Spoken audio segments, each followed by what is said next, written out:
shortstop, number 18, Trent Druin. Extra hitter, number 22, Anthony Cooley. Designated hitter, number 5, Zach Jalbert.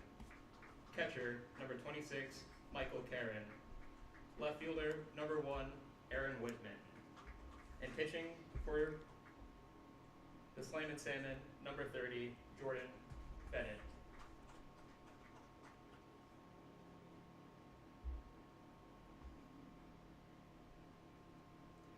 And now, your lineups for the Old Orchard Beach Bugs.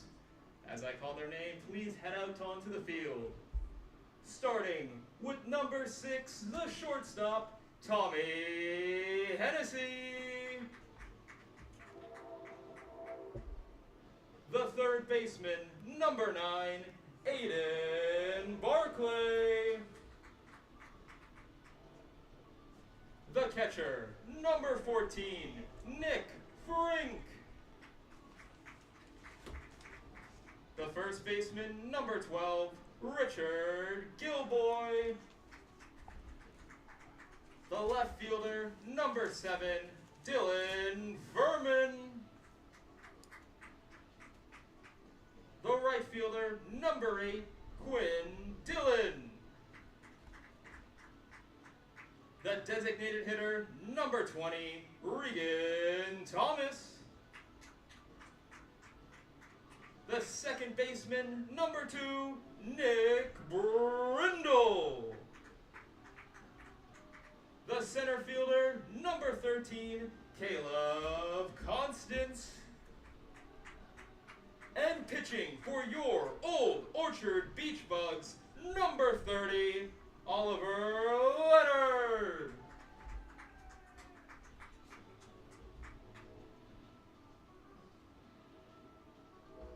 We now ask for everyone in the audience to please rise if you can and face towards the flag and right field as we play our national anthem.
The Old Orchard Beach Bugs ready for their final game of the season here at the ballpark. I'm Ryan Randoni, joined by Jack Mulligan. Old Orchard at 11-6 this season, taking on Augusta for the first time today.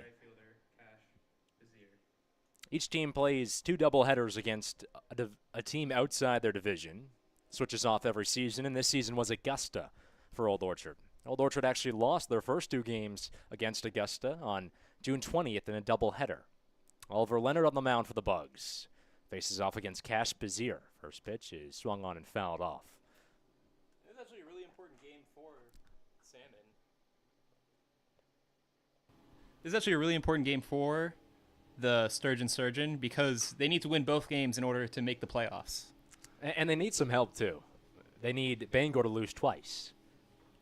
The pitch is taken for a strike on the breaking ball. Very slow that time, but got in the zone. Old Orchard's solely in first place in the Central Division. 11-6 for the Bugs this year. Currently tied for the best record in the league. 0-2. Light bouncer left side. Tommy Hennessy, the shortstop, is there. Whips it over to first. It's a bit high, but Richard Gilboy at first fields in time for the first out of the inning. Well, from left to right in the infield, at third it's Aiden Barclay. Tommy Hennessy at short. Nick Brindle at second, and Gilboy is at first. The catcher is Nick Frank. And in outfield, it's Dylan Furman in left, Caleb Constance in center, and Quinn Dillon in right. Bazier goes down to a 6-3, and it brings up Davis Kibler, the second baseman. Lefty on righty, first pitch. Swings and misses on an off speed. Well, Bangor is third in the Northern Division. Currently stands at 7-10, which it's actually more wins than both other teams in the Central Division. And Bangor are your reigning champs here in the GNCBL. 0-1. Light bouncer, right side. This time Nick Brindle is there. Fields on the ground. Throws to first. Again, a bit high, but it's in time for out number 2. Quick 2 ground outs here to start things in the top of the first. Now batting the third baseman. Yeah, Bangor, the reigning champions, took down Old Orchard Beach actually last year in a best-of-3 series. This season, though, the championship's only going to be 1 game. So you have the first round on Tuesday, and then the second round is next Sunday, which is the championship game. Brings up TJ Cray-Mars from the right side. First pitch for the third baseman. And he takes an outside breaking ball. Yeah, so essentially Old Orchard's clinched first place, though. The game's not going to be held here on Tuesday because the field's being occupied. 1-0. Called for a strike on the inner edge.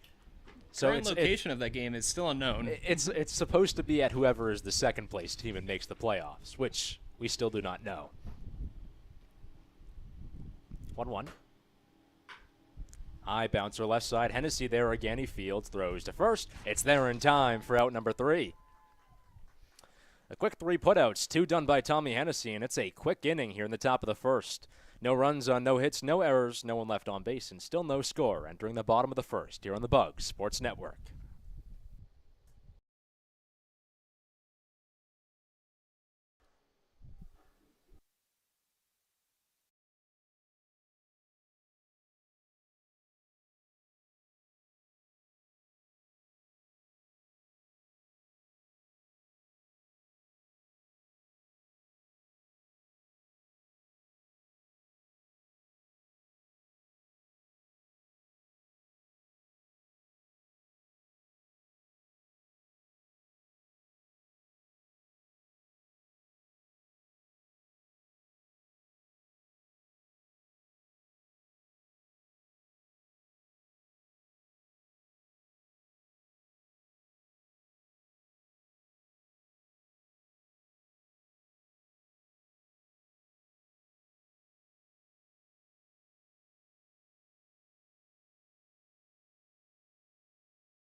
No score after the top of the first, and it returns to the bottom of the frame.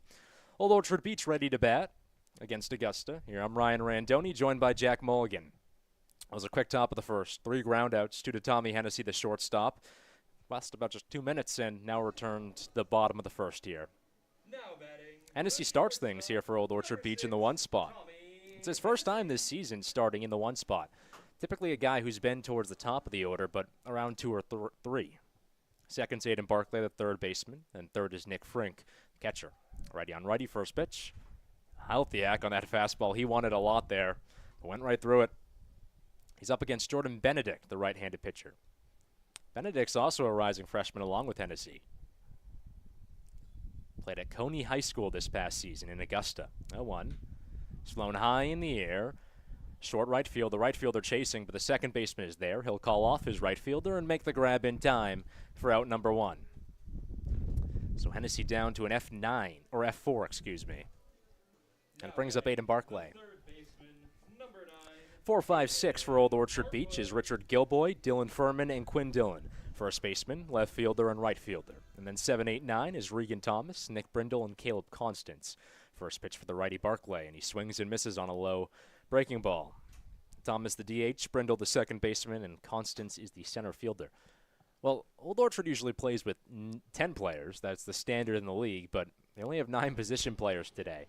0-1. Once again, it's flown high in the air towards the right side, but this time the first baseman's there. He'll trot on the infield grass and make the grab in time for out number 2. There's a couple of flyouts to the infielders. Hennessy down to an F4, Aiden Barclay an F3.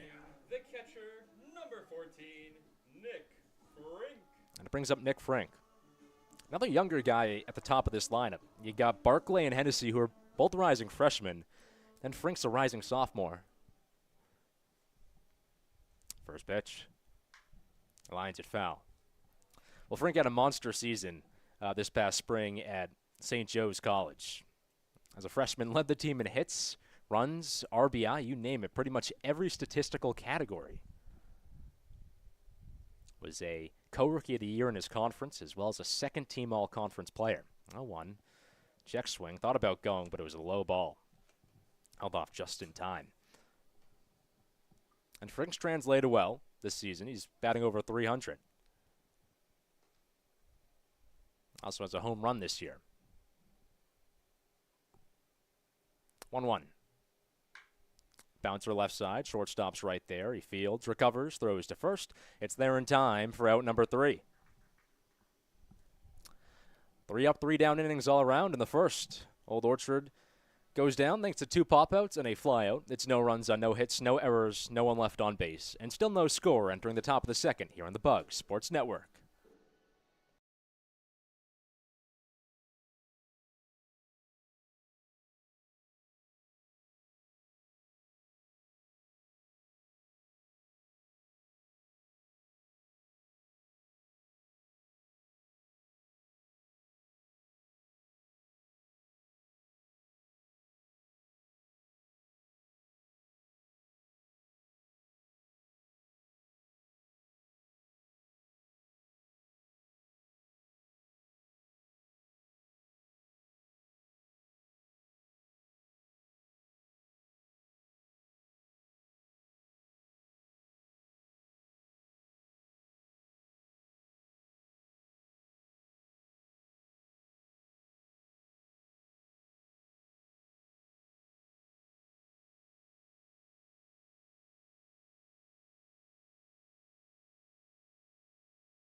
Ready for the top of the second after a scoreless first frame here on the Bug Sports Network. Joined by Jack Mulligan, I'm Ryan Randoni. Well, it was clockwork for both teams in the first. 3 up, 3 down innings all around, and things return to the top of the second for Augusta. And these are two teams that really like to, pile on the offense. You look at total runs in this league. Old Orchard's first. They've got 114. Augusta's second, 105. So two teams that really do like to pile on the runs, but so far scoreless. Things start off with the 4-spot hitter and Brady Vincent, the first baseman. Lefty on righty, first pitch. Taken on the outer edge for a strike. Now, to be fair, it's only been one inning. So. It has only been one inning. That's a good point. Augusta's last place in their division. They're likely not going to make the playoffs, but their offense has been incredible this season. The pitch is bounced right side through the gap. It's in for a hit. First hit, first on-base appearance of the day. It's Brady Vincent, the first baseman aboard. Not bad error. Yeah, Augusta's the only team that doesn't control its own destiny to make the playoffs. Old Orchard, the 1 seed in the Central's in. The 1 seed in the Northern Division, Waterville, is in. And Bangor just has to win 1 game. So does Sebago. South Portland has to win 2 games. But Augusta can win both games today, and they would still need Bangor to lose 2 games. Brings up Sam Bradford from the right side. First pitch for the center fielder is high and away fastball. And, Bangor had a lot of games canceled. They've had some unfortunate weather up there. Only 15 games played this year. Old Orchard's played 17.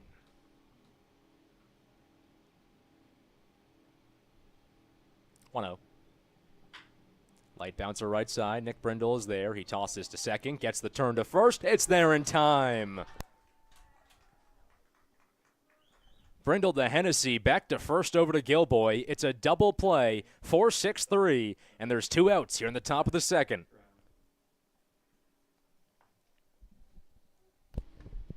Well, Brindle really was confident there with his toss. Quick underhand, and Hennessy just a whip over to first. Brings up Trent Druin from the right side. Shortstop, a rising sophomore. First pitch. Taking top of the zone for a strike. As we talk about runs scored, I do want to mention in the last 4 games for Old Orchard, they've scored at least 10 runs. It's just been incredible to see this streak, too. 0-1. Once again, taking top of the zone on an off-speed for a strike. They were in a tough situation. They were 6-6, had lost 4 straight. Now they've won 5 straight. It's been a streaky team, but there was a point this season where it looked like things might have started to collapse. 0-2. Swing and a miss, strike 3. Tips it into the glove, and that ends the frame. A double play for the Bugs, then a strikeout. It's no runs on 1 hit, no errors, nobody left on base, and still no score entering the bottom of the second here on the Bugs Sports Network.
Bottom of the second, still no score here between Old Orchard and Augusta. I'm Ryan Randoni, joined by Jack Mulligan. Well, 3 up, 3 down innings across the board so far. Last inning, Augusta did get a hit. It was a single, but there was a double play and then a strikeout to end things in the top of the second. So up comes Richard Gilboy, the 4-spot hitter from the left side. Faces off against Jordan Benedict. First pitch is fouled back. Gilboy's had a good season. He came in mid-year, basically, late June, and he's assimilated well into this lineup. He's 3rd in overall average, 1st in home runs, only guy with 2 home runs this season. Is 0-1. Taking a bit outside. That's part of the reason why the Beach Bugs have been able to score so much this season. As mentioned before, 10 runs in the last 4 games. Yeah, the Bugs just the best offensive team in the league. They've Scored 114 runs this season. 1-1. Fastball outside again. I wanted to say in their last 4 games, 10 runs, 17 runs, 11 runs, 13 runs. And how about that doubleheader last week against South Portland? I mean, that was crazy stuff in Game 2. 2-1 comes home. It's flown high in the air, left fielder. The left fielder chases to his left. He can't make the grab. He had it, but it went right by his glove. Whitman recovers towards the wall. Gilboy racing to second, putting on the speed, and then finally has to slow down. Does a little dance on the second base bag. He's in there standing easily. And the Bugs have a man in scoring position here in the top of the second with no outs. The left fielder, number 7, Dylan Furman. Gilboy was almost looking like he wanted to go to third there, was about to test his speed, but the 5'10", 215 first baseman decided to slow down. Brings up Dylan Furman from the right side. Couple looks backs at second. Pitch comes home. Fastball inside right towards those knees. Yeah, an Old Orchard last game against South Portland, I mean, just complete cinema there. We're up 6-0, then found themselves down 11-6 entering the last inning, and then scored 7 runs to win that game. 1-0. It's inside again towards the chest. Even the first game, I mean, Yeah. Old Orchard had a big lead at the start, but they let the... Yeah, I think it was 8 runs, right? Yeah, they had it was an 8-run lead, and they let the other team crawl their way back in, but they ended up holding on. 11-10 final score that time. 1-run game. 2-0 pitch. It's skied high in the air to left field again. This is in the gap. It's down for a hit. Whitman fields it behind him. Gilboy's racing home. He'll get there easily. It's an RBI single for Dylan Furman, and Old Orchard is first on the board. 1-0 Bugs after the score by Richard Gilboy. And Furman just been so consistent this season in hitting the ball. Still got the best average on this squad. It's well over 400. At one point this season was top 3 in the league for average. Still is well within the top 10, and has been a guy who can pretty much rely on a hit to get a hit each game. He's actually been on base every game as well. Throw back to first. It's not there in time. Quinn Dillon, another guy who's been hitting really well this season for Old Orchard. Digs in from the right side. Dillon's been batting just around 400. First pitch. Breaking ball in the zone for a strike. Yeah, Dillon, a guy who just really has succeeded wherever he's gone. A couple of years ago at Gorham High School, which is a couple towns over, was batting near 500 his senior season. 0-1. Lined up the gap. It's in for a base hit. Scooped in center field. Dillon's at first, Furman at second. It's 3 straight hits for Old Orchard here in the second inning. Now batting, the designated hitter, number 20. So after a quick top of the first, where it's 3 up, 3 down, it's 3 straight hits here in the middle of the order. Gilboy with a double, Furman with a single, and Dillon with a single as well. Brings up Regan Thomas from the left side.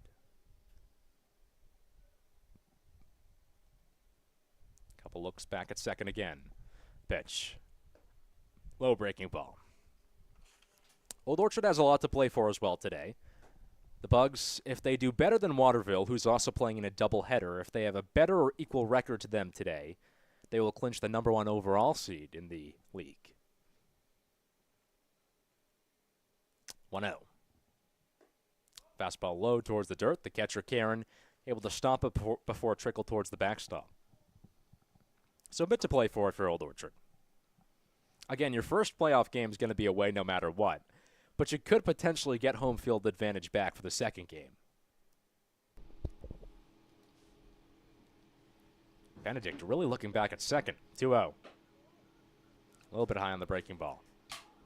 And I feel like we do have to point out that irony just a little bit of being the best team in the league and getting an away game. Well, Old Orchard's been pretty solid away this season. 5-4. Only 1 of 2 teams in the league with a winning record on the road. 3-0. Fastball in the dirt. It's ball 4. Thomas at first, and now the base is loaded. The first 4 straight batters reach for Old Orchard here in the second. Now batting, the second baseman, number 2, Nick Grindle. And if it is Sebago, as a mound visit is pitched by the pitching coach, it will be a team who Old Orchard was supposed to play this past Thursday anyway. Bugs did not play that game because of a rain cancellation. And wow, it looks like this is going to be Benedict's day. A quick frame on the bump, and again, Augusta needs these wins, both wins, to have a chance at qualifying for the playoffs, so that might be behind the decision. Benedict is done. We'll get a new man on the mound when we return here on the Bugs Sports Network.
New man on the mound already here in the bottom of the second inning. I'm Ryan Randoni, joined by Jack Mulligan.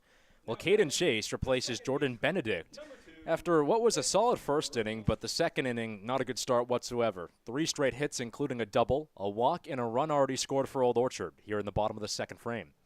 Base is currently loaded with no outs. It brings up Nick Brindle from the right side, facing off against Chase. And, we were talking about this before the game, but we're talking about how Augusta's got a lot of depth, and these games are must-wins, so it kind of makes sense. First pitch is a fastball inside. Well, that they are switching pitches this early. You talk about depth. The last doubleheader between these two sides earlier in June, Augusta used 17 players. Old Orchard had only 12 on the other side. And the infield for Augusta playing really in right now. 1-0 pitch. It's flown foul. Look at the third baseman. That's TJ Kramars. I mean, he's almost a third of the way down the line. And the bases are loaded here in the bottom of the second. Old Orchard with a 1-0 lead off an RBI single by Dylan Furman. Scored Richard Gilboy. 1-1. Breaking ball low and inside. And again, the formula for Augusta is not easy. They do not control their own destiny today to reach the playoffs. They have to win both games first, and then they need Bangor to lose both games to Waterville. If that happens, they're in. 2-1. Swing and a miss. Healthiak on the fastball. Could definitely tell Brindle wanted that one. To be fair, though, I believe Augusta only has 7 wins so far in the season, and Bangor has 9, despite playing less games. Yes. Well, Bangor has 4 less losses. That's true. That's what happens when you play less. 2-2. Breaking ball before the door. It bounces around the catcher, Karen, and into score comes Furman.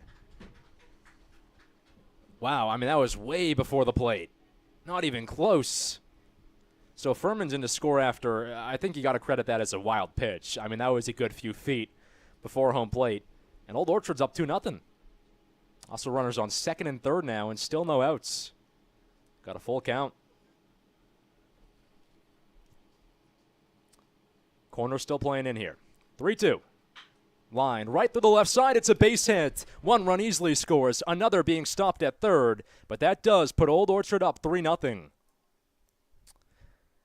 Well, Quinn Dillon does score. Thomas was getting the wave around from third by third base coach Max Salveski, but then he stopped him at the last moment. So it's Thomas at third. At first is Brindle. But it's 4 or 5 straight base runners now for Old Orchard. A nice laser by Brindle was right by that glove of the diving Trent Druin. That brings up Caleb Constance in the 9 spot.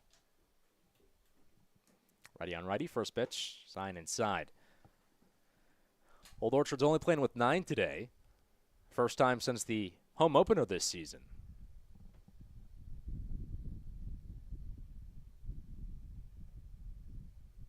1-0.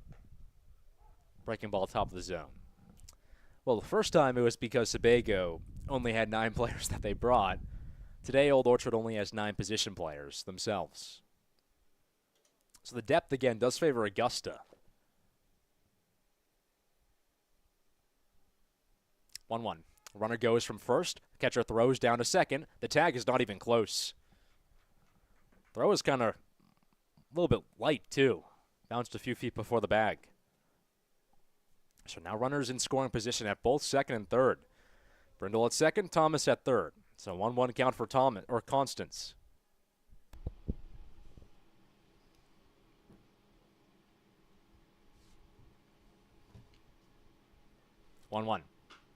Is golfed high in the air on the undercut. It's first base side. The pitcher right there, but he's called off by his catcher, Karen, who makes the grab in time for the first out of the inning. So Constance is down, thanks to an F2. Brings up Tommy Hennessy at the top of the order. Hennessy went down to an F4. That was part of a 3-up, 3-down inning for the Bugs. Second frame's been a lot different. First 5 guys reached. Brindle's at second, Thomas is at third.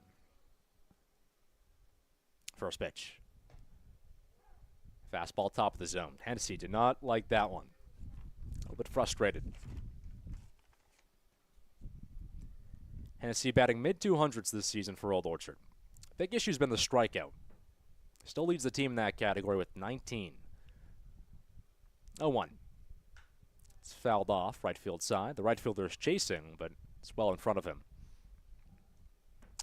And Hennessy has had some really positives because he does lead the team in walks. So he's got it on base quite a bit. He's almost always the first, second, or third hitter for the Beach Bugs. Today he's leading off. Well, it's kind of interesting you look at, too, because the top of the lineup is all younger guys. I mean, Hennessy's a rising freshman.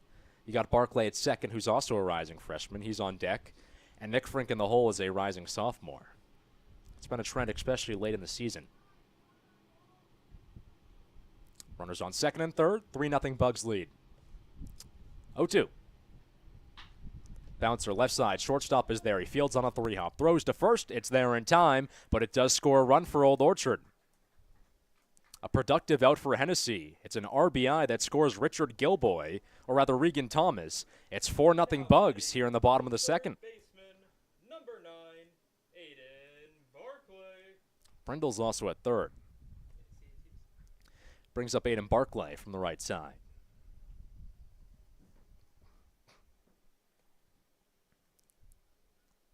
First pitch for the rising freshman at Cornell.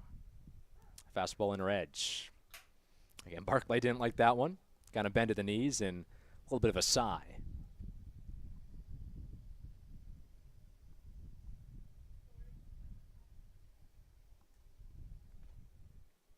Oh, 1. Fastball low towards the plate. Well, Barclay, a guy who's just been so consistent in clutch moments for this team. Leads the team in doubles, RBI, and a second in stolen bags. All is just a rising freshman. 1-1. Breaking ball in the zone for a strike. Yeah, he's actually top 3 in the league in both RBI and stolen bags this season.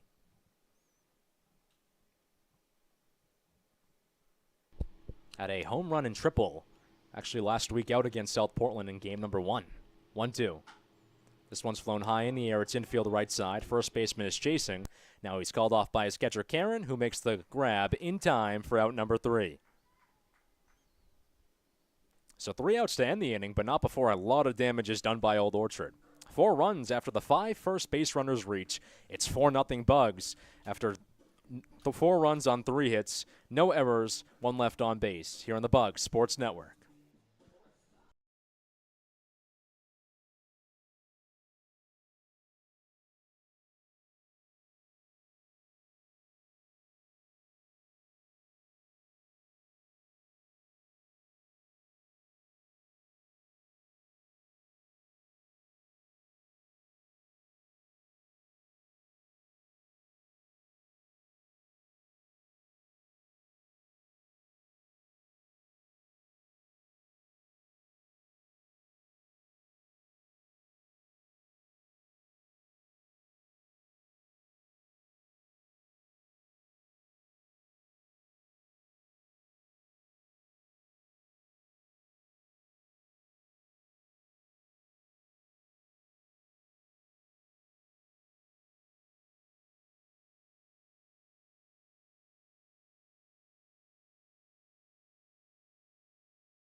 Top of the 3rd here at the ballpark. Old Orchard, confident lead 4-0 against Augusta.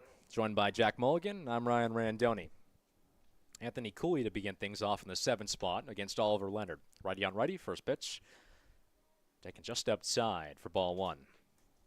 Cooley the EH in today's game. Followed up by Zach Jalbert, the DH, and Michael Karen, the catchers in the hole. 1-0. Fastball whizzes way outside. Well, it's been a good start for Old Orchard on the bump. 2 3 up, 3 down innings. Leonard has 1 strikeout so far. Also 1 hit allowed was a single to Vincent. That was followed up, though, by a double play by Sam Bradford, so it's been, again, 2 3 up, 3 down frames. The pitch is high and inside. Cooley had to back a bit away on that one. Cooley, a rising sophomore at Plymouth State. Season is batting .265, a .432 on-base percentage with 9 hits.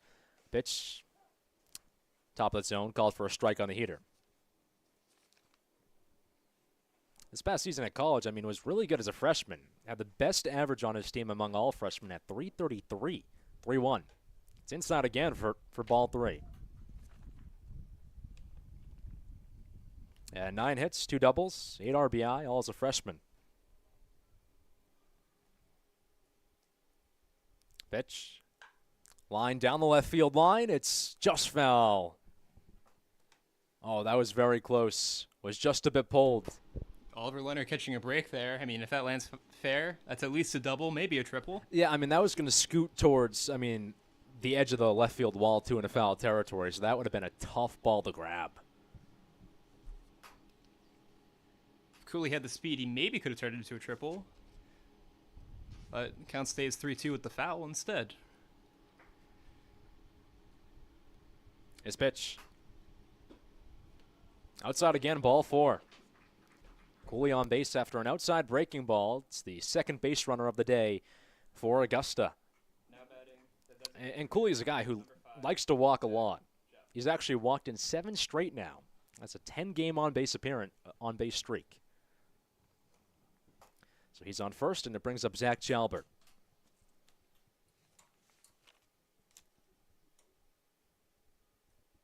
First pitch. Breaking ball taken for a strike. Well, last time Augusta got a base runner on, he was pretty much there for maybe a pitch or two, and then there was the double play induced by Sam Bradford shortly after the inning ended.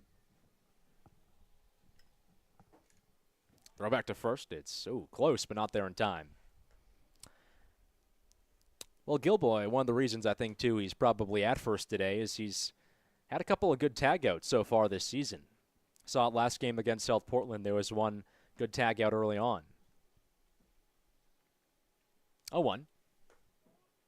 Just inside. Jalbert's a rising sophomore at St. Michael's College. Stands in the box at 6'1", 180 pounds. This season he struggled, just batting 175. Pitch, swing and a miss. Healthy yak on that fastball, wanted that, but instead strike 2.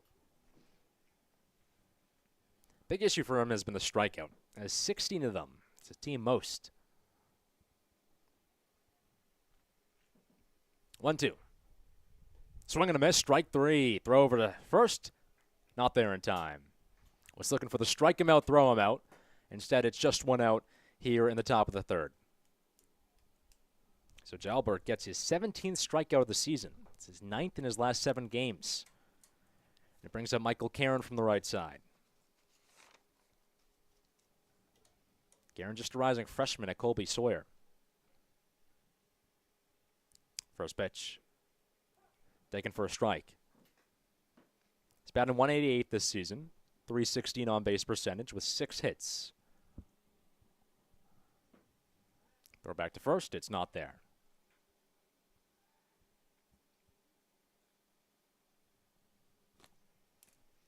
Again, Augusta looking to win both games today and keep their season alive. They need to win both games, and they need some help as well. 0-1. High and inside.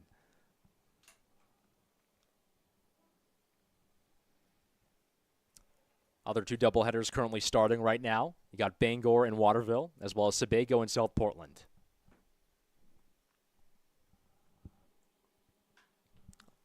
1-1.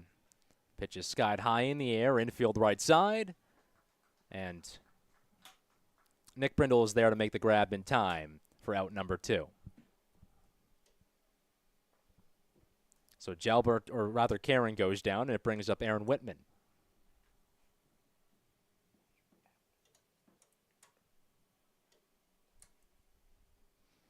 Look back at first. Righty on righty. Pitch. Swing and a miss.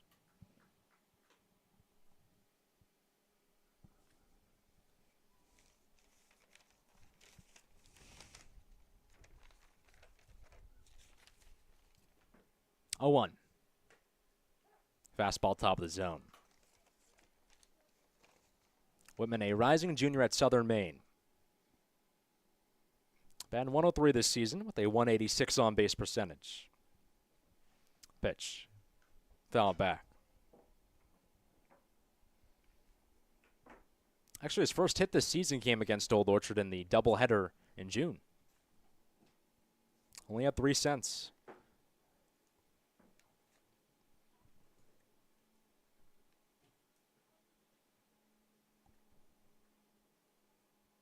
Oh, 2. Swing and a miss, strike 3. Outside heater gets him fishing, and that's how the inning ends. Leonard up to 3 strikeouts, and it's still a 4-0 lead for the Bugs. No runs on no hits, no errors, 1 left on base. Old Orchard up 4-0 here on the Bugs Sports Network.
14, Nick Frink.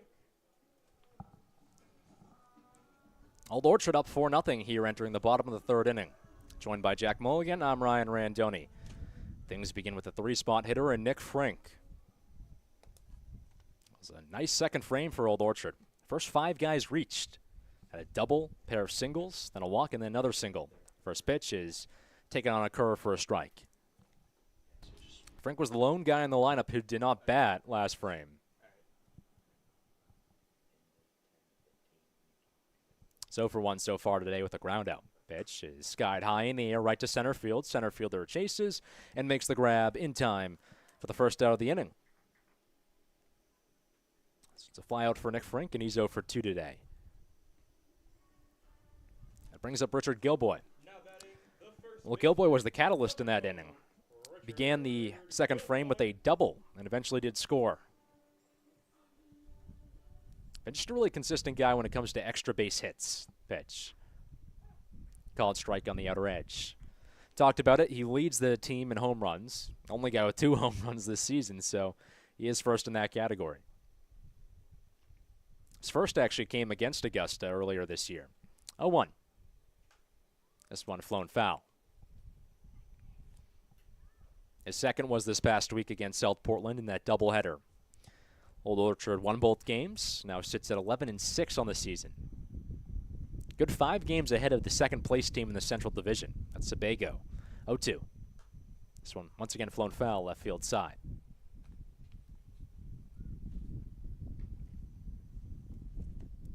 The Bugs will not host the first game of the playoffs, though again, they will technically be the higher seed in that game. 0-2. Bouncer before the plate. Saw that last inning too by Chase. Was a pitch about a few feet before the plate, and it did actually score a run because there was a runner on third.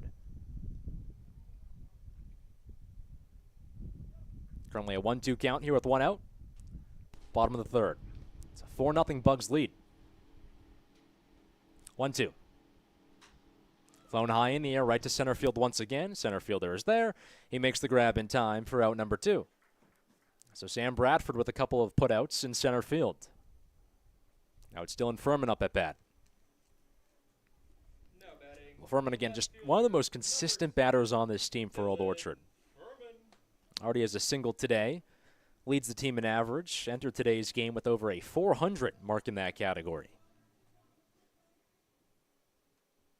Righty on righty. First pitch. Curveball top of the zone for a strike. Yeah, Furman's had a hit in almost every game this year. Had an on-base appearance in every game. 0-1. It's fouled off again. I mean, he was a solid hitter at Southern Maine this past season as a junior, but nowhere close to what he's done this season. He's batting a little under 300. Now in the low 400s. 0-2. Swing and a miss, strike 3. He caught him fishing on high heat, and that's how the frame ends. 3 up, 3 down with 2 flyouts and 1 strikeout. It's no runs on no hits, no errors, no one left on base. But the Bugs still up 4-0 here on the Bugs Sports Network.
Bottom of the fourth, Old Orchard up 4-0 here in the fourth frame. I'm Ryan Randoni, joined by Jack Mulligan.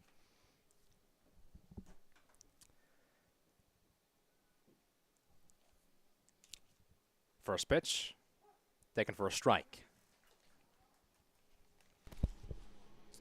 Back to the top of the lineup here for Augusta.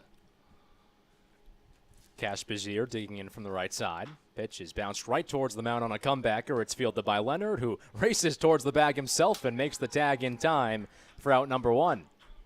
How about the Jetson by Leonard that time? Running it himself. Pats Bazier on the back after the play, but my goodness, showing off that speed. So it's a one unassisted putout to start things here in the top of the fourth. Brings up Davis Kibler from the left side. Kibler's 0 for 1 today. His first pitch.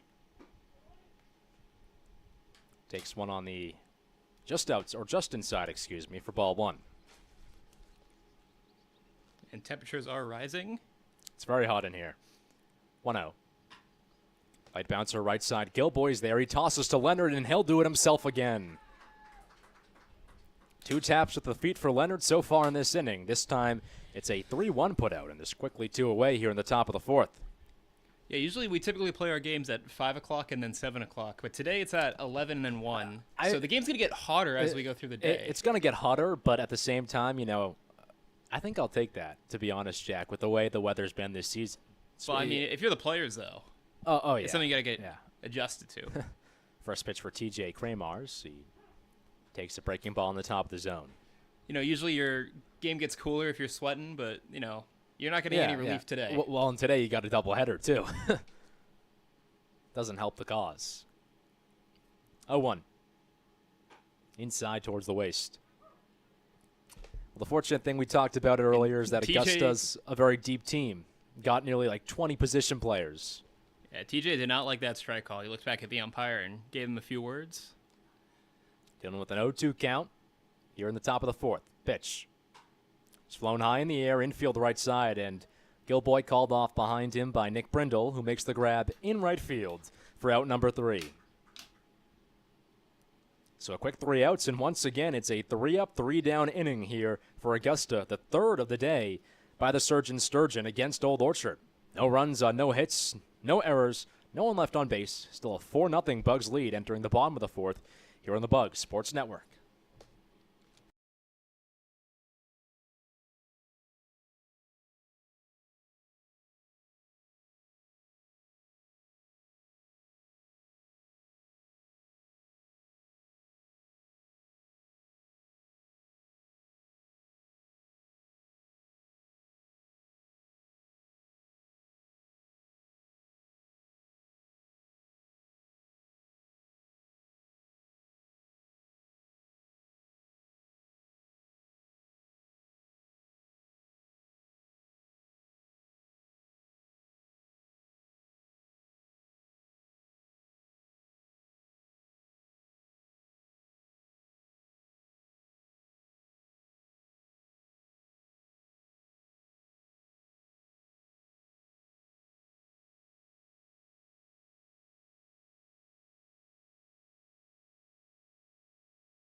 Things quickly return to the bottom of the frame after another 3-up, 3-down inning by Augusta. Joined by Jack Mulligan, I'm Ryan Randoni.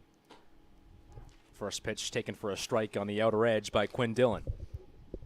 And I believe this umpire has a wide zone. I feel like we've got complaints from both teams so far about the strike zone.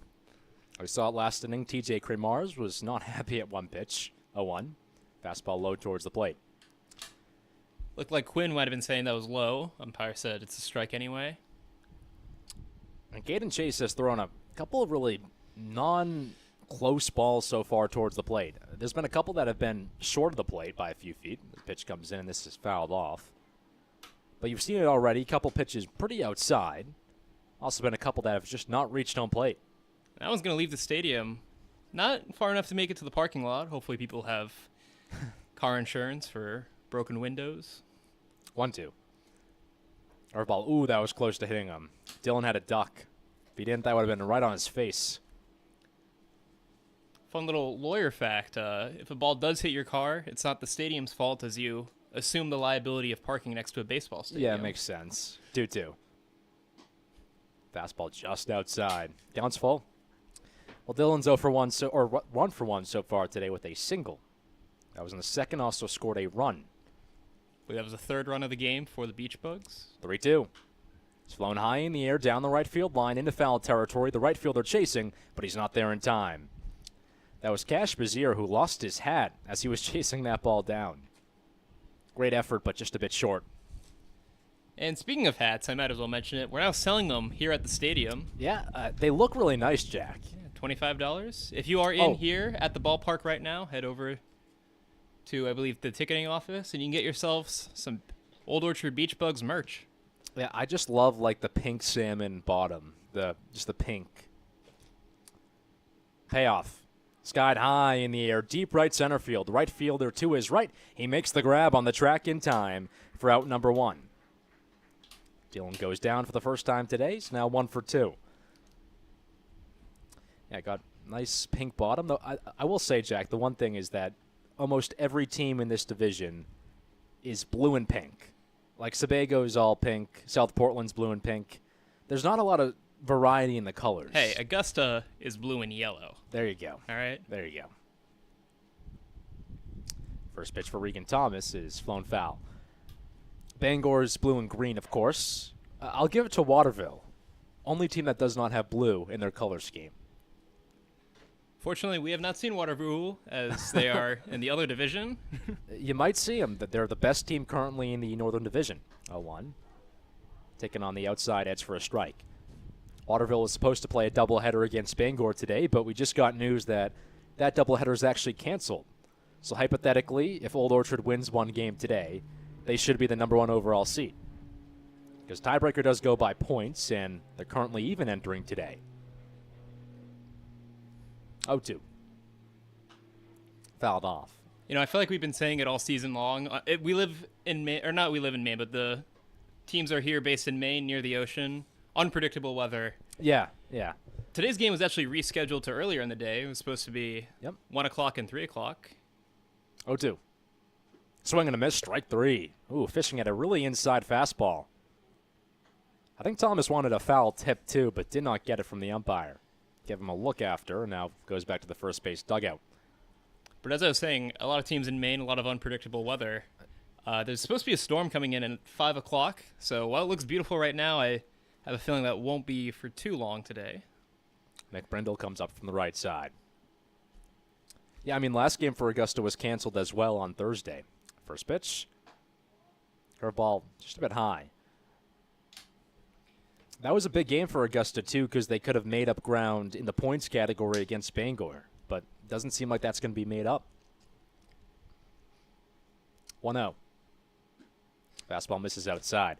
I will say the good thing for Augusta now is that since that doubleheader between Bangor and Waterville is canceled, they don't have to worry about Bangor having to lose 2 games. Now they control their own destiny.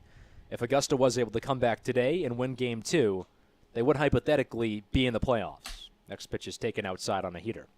Yeah, I think how it works is that the wind from the ocean, it kind of gets in the way of like the Earth's natural winds, and it kind of creates a tropic environment. 3-0. For Maine. Wow, that's flat high in the air. Infield left side, third baseman backtracks into the outfield, and he makes the grab, slipping over and falling on the turf, but he has it in time for the final out of the inning. TJ Kramars helped up by his left fielder, Aaron Whitman. He was just backtracking. That was so high in the air, it took a while to get down, and when it did, he hit the turf. Nonetheless, it's no runs on no hits, no errors, no one left on base. 4-0 Bugs lead, entering the top of the 5th here on the Bugs Sports Network.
Still a 4-0 Bugs lead here in the top of the fifth. Alongside Jack Mulligan, I'm Ryan Randoni. Brady Vincent digs in from the left side. First pitch by Oliver Leonard is skied in the air into right field. It's down for a base hit, and it's a nice leadoff single for Brady Vincent. Actually, the second time he's had a leadoff single in an inning today. And the only other hit for his Augusta team in the second frame. And it brings up Sam Bradford, who double played the following play. Well, the main difference in this game so far was the second frame, in which Old Orchard scored 4 runs. First pitch for the lefty Bradford. Taken inside towards the knees. Old Orchard had their first 5 guys reach. Got a double, 2 singles, a walk, and then a single again. Scored 4 runs. Check back at first. Vincent held on. Pitch. Swing and a miss on the off-speed. So Oliver Leonard doing a really good job today. I mean, pitched 4 innings so far, has only given up 1 hit. That's what you want to see. Leonard looks back at first. It's 1-1. Swung on and missed again. Strikeouts have been coming in. It's got 3 of them so far. Only 1 walk, too. I mean, it's been a fast game so far. It's now 12. Only been an hour and 3 minutes since the game started, and we're already in the 5th of 7. 1-2. Bouncer left side. Tommy Hennessy to his right. He fields, throws to second. Turn to first is not there. Gets the leadoff man out, but the throw is high and a bit late towards Richard Gilboy, so one man does get on base, and Sam Bradford. But Bradford nearly induced a double play once again. If you're Vincent, you can't be happy with your teammate right now. He's gotten you out twice. It brings up Trent Druin from the right side. Druin's 0 for 1 today with a strikeout. Pitch just a bit outside. That ended the second frame for Augusta.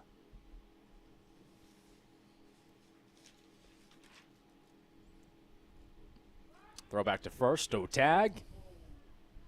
Not there. Wow, that was close. You heard some oohs from the crowd. Gilboy's good at those. I mean, he places that tag right there. Good reaction time after that ball is caught.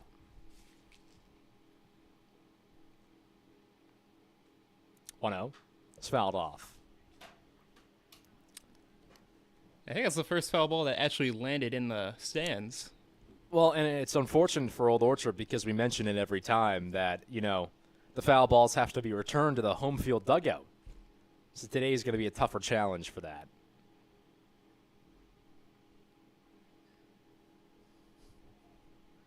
One. Runner goes, gets a good lead, swung on and missed, throw over to second, not there in time. A nice sliding effort by Sam Bradford. Got a good jump on that play. Throw is not there in time, and there's a man in scoring position for Augusta for the first time today. You know, it's quite ironic. I see a lot of people in the stands holding up umbrellas, trying to keep in for the heat. In a few hours, they're going to need those umbrellas to keep away from the rainstorm. I believe there'll be lightning coming in. 1-2. Skied high in the air, deep left field. Left fielder backtracks a couple steps and makes the grab in time for out number 2. It's Dylan Furman with the grab. So 2 outs in this inning here in the top of the 5th. Still a 4-0 Bugs lead. And it brings up Anthony Cooley.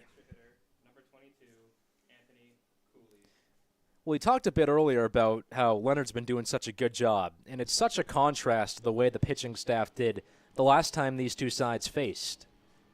There was a lot of errors.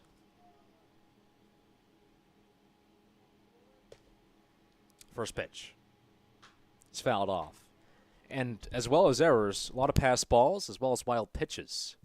Reminder to all fans in the stadiums to please return any foul balls to the first base dugout. Thank you.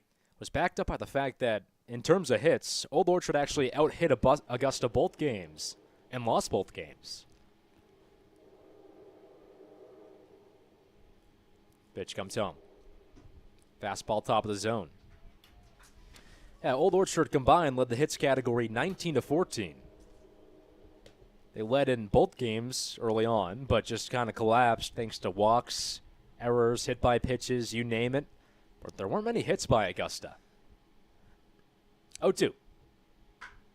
Cranked high in the air, deep left field. The center fielder also chasing it down towards the warning track. It bounces at the wall in time for a hit. 1 run scores, another going to second. It's a standing double for Anthony Cooley. That ball just kept flying and flying in the air, and the center fielder and left fielder converged on it, but they were just a bit late towards the wall. Cooley with a stand-up double. It's 1 run, 4-1 the score in favor of Old Orchard Beach. And now Zach Jalbert comes in from the right side. Well, you want to talk about an Old Orchard killer. This guy just killed the Bugs last time out when they played in that doubleheader. It was a perfect 3 for 3 with 5 RBI and 2 doubles. Righty's first pitch. Taking inner edge for a strike. Yeah, Jalbert after that performance actually won Player of the Week in the GNCBL.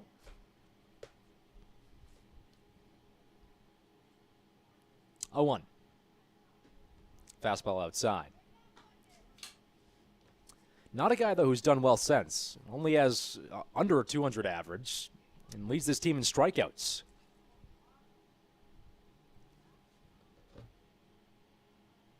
1-1. High fastball. Jalbert batting with the man on second. His team up, or down, 4-1. Top of the 5th, 2 outs.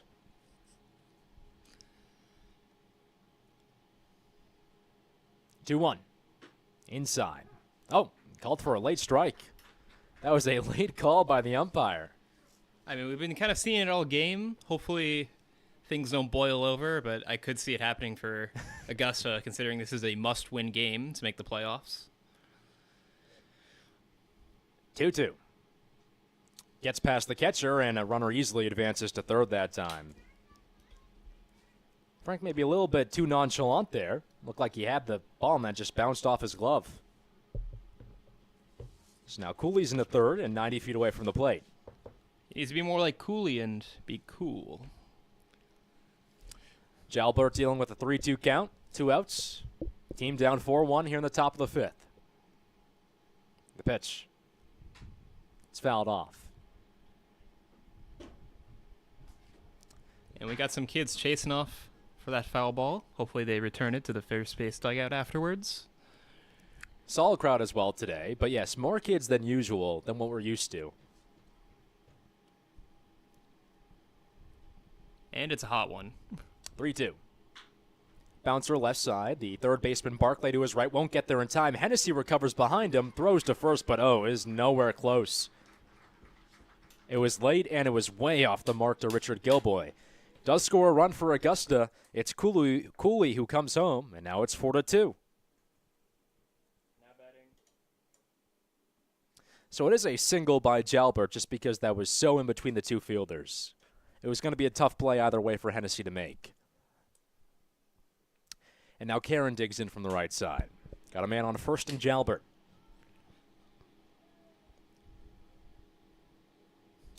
Pitch. Breaking ball low.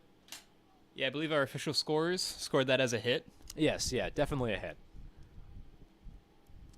Infield now shifting a bit to the right.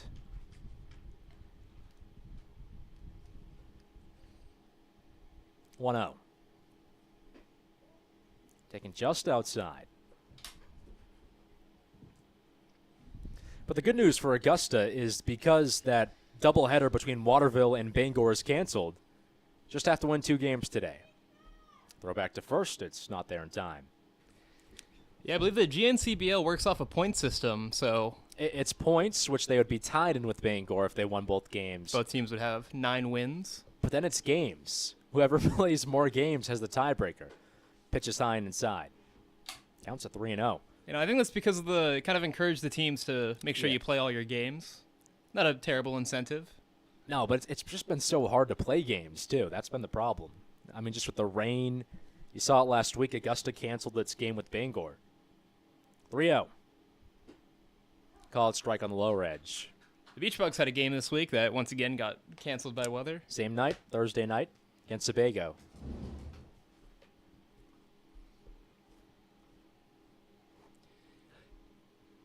Three-one.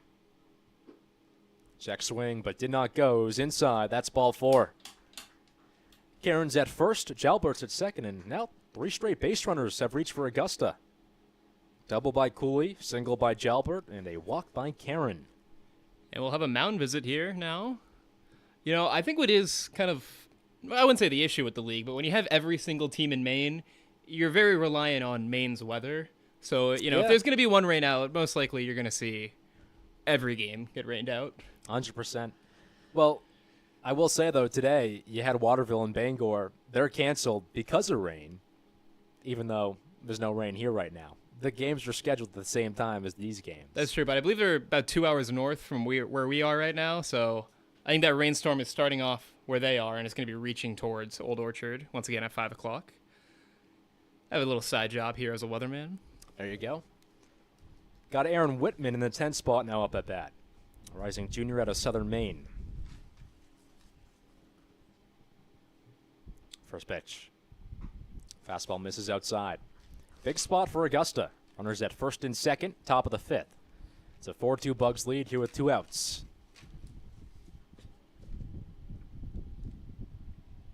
1-0. Light bouncer chop foul. There's already been 3 hits in this inning allowed by Leonard. Things began with a single by Vincent. Then it was a fielder's choice by Sam Bradford. First out was by Trent Jewin on an F7, but then it was a double by Anthony Cooley, single by Jalbert, and walk to Michael Karen. The pitch is fouled off again. So now Leonard 1 pitch away from getting out of this frame and mitigating the damage. It's a 4-2 lead here in the top of the 5th. I do want to say I recognize Whitman's bat from anywhere. That's a Chandler AJ 99.2 Maple, same bat Aaron Judge uses. 1-2. Fouled off. Hitting a few fouls. We'll see if he can be like Aaron Judge and just hit one over the wall and moonshot it. Yankees second in the AL East. Red Sox right there, 3rd place, couple games behind now. I think they're 2 now after the loss last night. Yeah, 10-game winning streak broken up by 2 losses. I'm Up crying to a on very the hot inside. Cubs team. 1-2. It's fouled off again. Oh, what's hotter than 10 wins in a row for the Red Sox? Not much. Yankees came back yesterday. They were losing 2-7 to the Atlanta Braves, and they rallied a comeback, won it in 9. Yeah, the Braves too having a tough season. I mean, you know, they got to host the All-Star game this year, which was great. But they really, I mean, aside from that, just have not performed the way people expected them to. GNCBL, currently no All-Star game. Wouldn't be surprised if we see one happen in the future. 1-2. Bouncer left side, but it just goes foul. It's a very growing league here, the GNCBL. Yeah, not quite the MLB, but you did expand on teams this past season. There was 5 last year. Now there's 6 with the addition of Waterville. Maybe they'll get some TV rights soon. You never know. We'll see. Runners at first and second here in the top of the 5th. It's a 4-2 Bugs lead. 1-2. Fastball taken outside, throw to third. Runner safe. It was a late jump, but he got there just in time. So now runners in the corners. Top of the 5th. Bugs still up 4-2. 2 outs and a 2-2 count.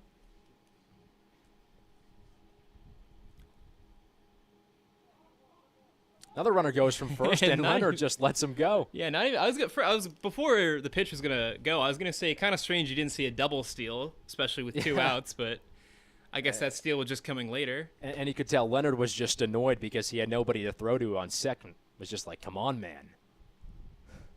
This 2-2. Bounce foul. Yeah, I think Brindle maybe caught sleeping at the wheel a little bit. Maybe. I mean, Whitman, by the way, is just working a really extended count here. I mean, just foul balls galore here. Usually I make a joke about the amount of pitches. I've actually lost track. I'm going to be 100% honest here. Yeah, you can tell Leonard is really frustrated. Pitch. Swing and a miss, strike 3. Leonard flexes those arms. He finally ends the at-bat.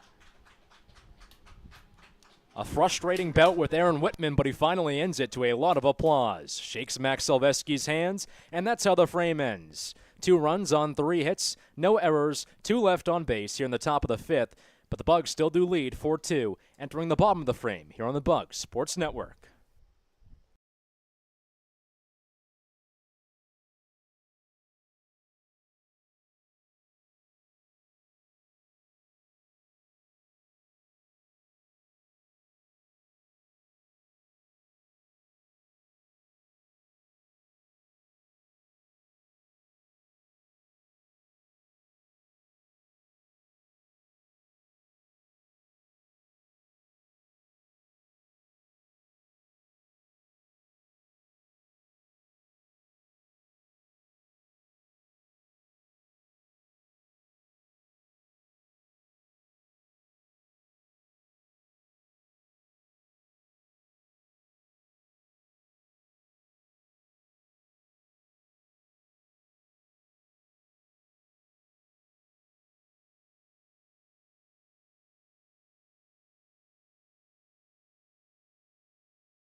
Tonight's game is proudly sponsored by Bill Dodge Auto Group, your trusted destination for new and pre-owned vehicles across Maine. Drive the difference with Bill Dodge. Old Orchard, a 4-2 lead, was cut in half, but the Bugs mitigate the damage after runners reach second and third. Alongside Jack Mulligan, I'm Ryan Randoni. Well, Oliver Leonard was hyped up after the last frame. He allowed 3 hits, 2 runs, but was dealing with a long at-bat against Aaron Whitman, and after finally ending it on a strikeout, was really excited. It was his 4th punch-out of the day. Now Old Orchard up at bat, starting with the 9-spot hitter, Caleb Constance. He's 0 for 1 today with a flyout. Righty on righty, first pitch, swings and misses on a fastball. Constance, a rising senior at UMass Dartmouth. And it's been a guy who's kind of had an off and on season. Batting just over 200, but has had better points. 0-1. And a edge for a strike. Yeah, he's had a lot of strikeouts recently. Began this season as the leader in average after a few games, but that eventually dwindled down. Now dealing with an 0-2 count here bottom of the 5th. It's a 4-2 Bugs lead. Pitch comes home. Curveball, a little bit high. And Constance recently, just the big issue's been the strikeout. You saw it last game against South Portland, was 0 for 3 with 3 consecutive punch-outs. 1-2. Foul tip back. And Constance, the number 9 slot, will go back to the order afterwards. Old Orchard choosing to only field 9 for tonight's game. Well, technically speaking, there's only 9 position players for Old Orchard today. Sure. It's a small lineup. In the GNCBL, you're allowed a designated hitter and an extra hitter, but the Beach Bugs choosing to only use their extra hitter today. Not sure what's going on, but the umpire is given a talking to Chase. Gaten Chase in what is his now 4th inning of work. Came in the middle of the 2nd after the leadoff pitcher, Jordan Benedict, had kind of a strugglesome start to that frame. Allowed 5 straight base runners. Now the umpire giving some words to the catcher. If I had to guess, it's probably over the calls that's been happening this game, and I think he's given his final warning. Yeah, both sides have kind of been frustrated. 1-2. It's fouled off.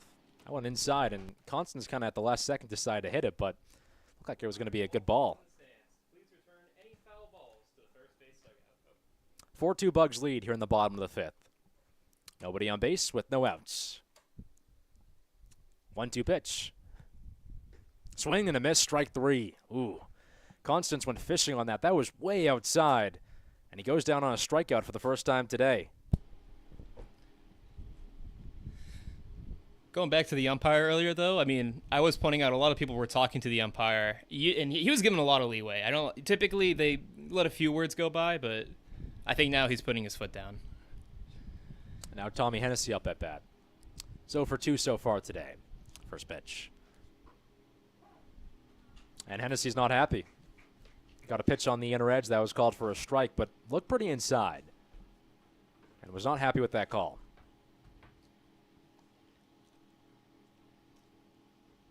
Oh, 1. Fastball way outside. And, as we were talking about the Sturgeons, full of depth, the Beach Bugs today, not so much. I think they only have pitchers on their bullpen. Got somebody warming up in there right now. Not too sure who it is. 1-1. High curveball. So far, Oliver Leonard's done pretty well, though. Already has 4 strikeouts. Last inning allowed a couple more base runners than usual, but only 2 runs allowed so far. 2-1. Swing and a miss. Outside heater gets him. Hennessy struck out 19 times this season, is a team most. Steps outside the batter's box and readjusts the white gloves. Trying to avoid going 0 for 3 so far today. 2-2. It's fouled off.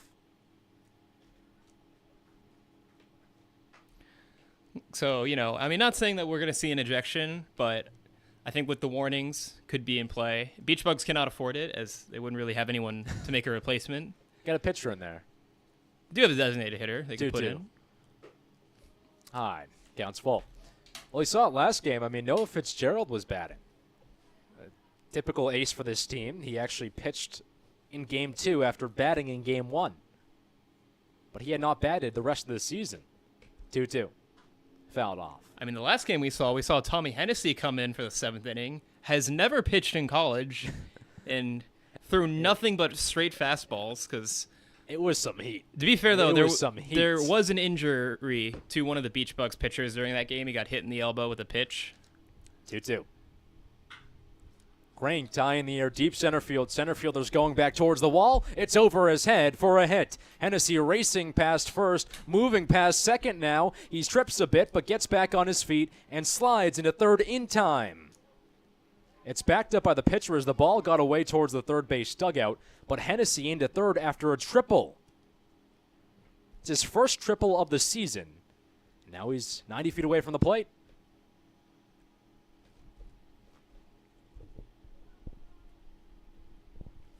Yeah, but Hennessy, a great job pitching last game against South Portland. You saw it. He was smiling the whole time as he was throwing those heaters. I mean, he got a 4-3, 4-3, and then a walk, and then a strikeout to finish things off. What an ending. First pitch for Aiden Barclay. Righty takes a curve. That's called for a strike. Now, maybe he did pitch in high school. I'm not fully. It's hard to find high school stats, ironically enough, unless you pay, which. Usually Max Preps is the good site. Yeah, but sometimes they still ask you to pay if you want to see the full stats. 0-1. It's fouled back. Entire infield now playing in for Augusta. Everybody on the infield grass. It's only one runner aboard, which is Hennessy at third. One out. The bottom fifth. It's a 4-2 Bugs lead. 0-2. Barclay thought about going, but he doesn't. Holds off on the outside breaking pitch. But, you know, Hennessy getting some good pitches in last game. Maybe some footage for UMass Amherst. UMass Amherst, yeah. Maybe he'll come in as a closer. You never know. Going to be a rising freshman there. 1-2. Fastball outside. And now the Seagulls are here, arriving at the stadium. Yeah, I mean, only a couple miles away from the beach. Probably less than that, actually. I mean, it's probably like a mile away. And as mentioned, usually when there's a storm, the Seagulls like to head more towards the inland. 2-2. Swing and a miss, strike three. Barclay's mad, shaking his head, saying, come on. But he fished for an outside heater. 2 outs here in the bottom of the fifth.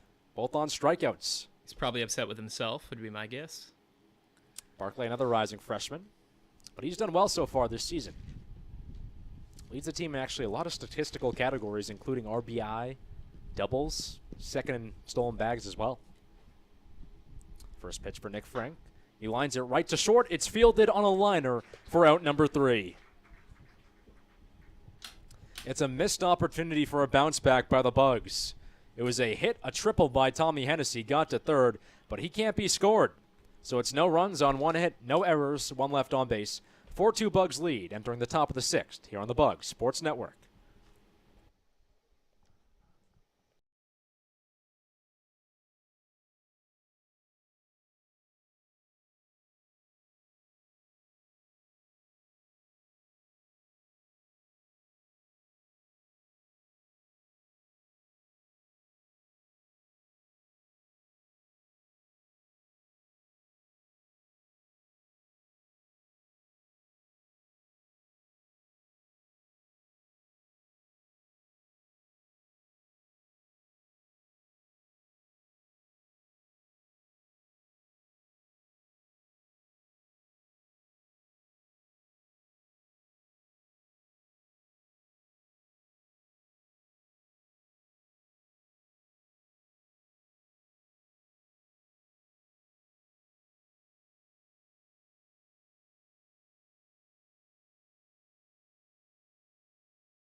Top of the sixth, the Bugs holding on to a 4-2 lead here on the Bugs Sports Network. Alongside Jack Mulligan, I'm Ryan Randoni. Well, new man on the mound for Old Orchard. It's Andrew Merrill subbing in for Oliver Leonard. Leonard pitched 5 innings, allowed 2 earned runs. Righty on righty. First pitch is bounced left side. Third baseman Barclay there. He fields on the grass, throws to first. A little bit high, but it's there in time for out number 1. That's Cash Brazier, the one-spot hitter who goes down for this Augusta team. Well, Merrill hasn't appeared actually that much this season. In fact, he hasn't appeared since June 10th pitching.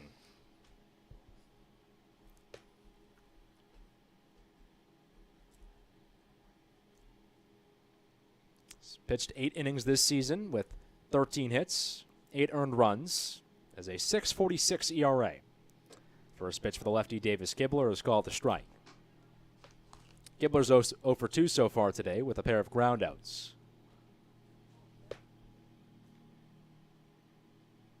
0-1.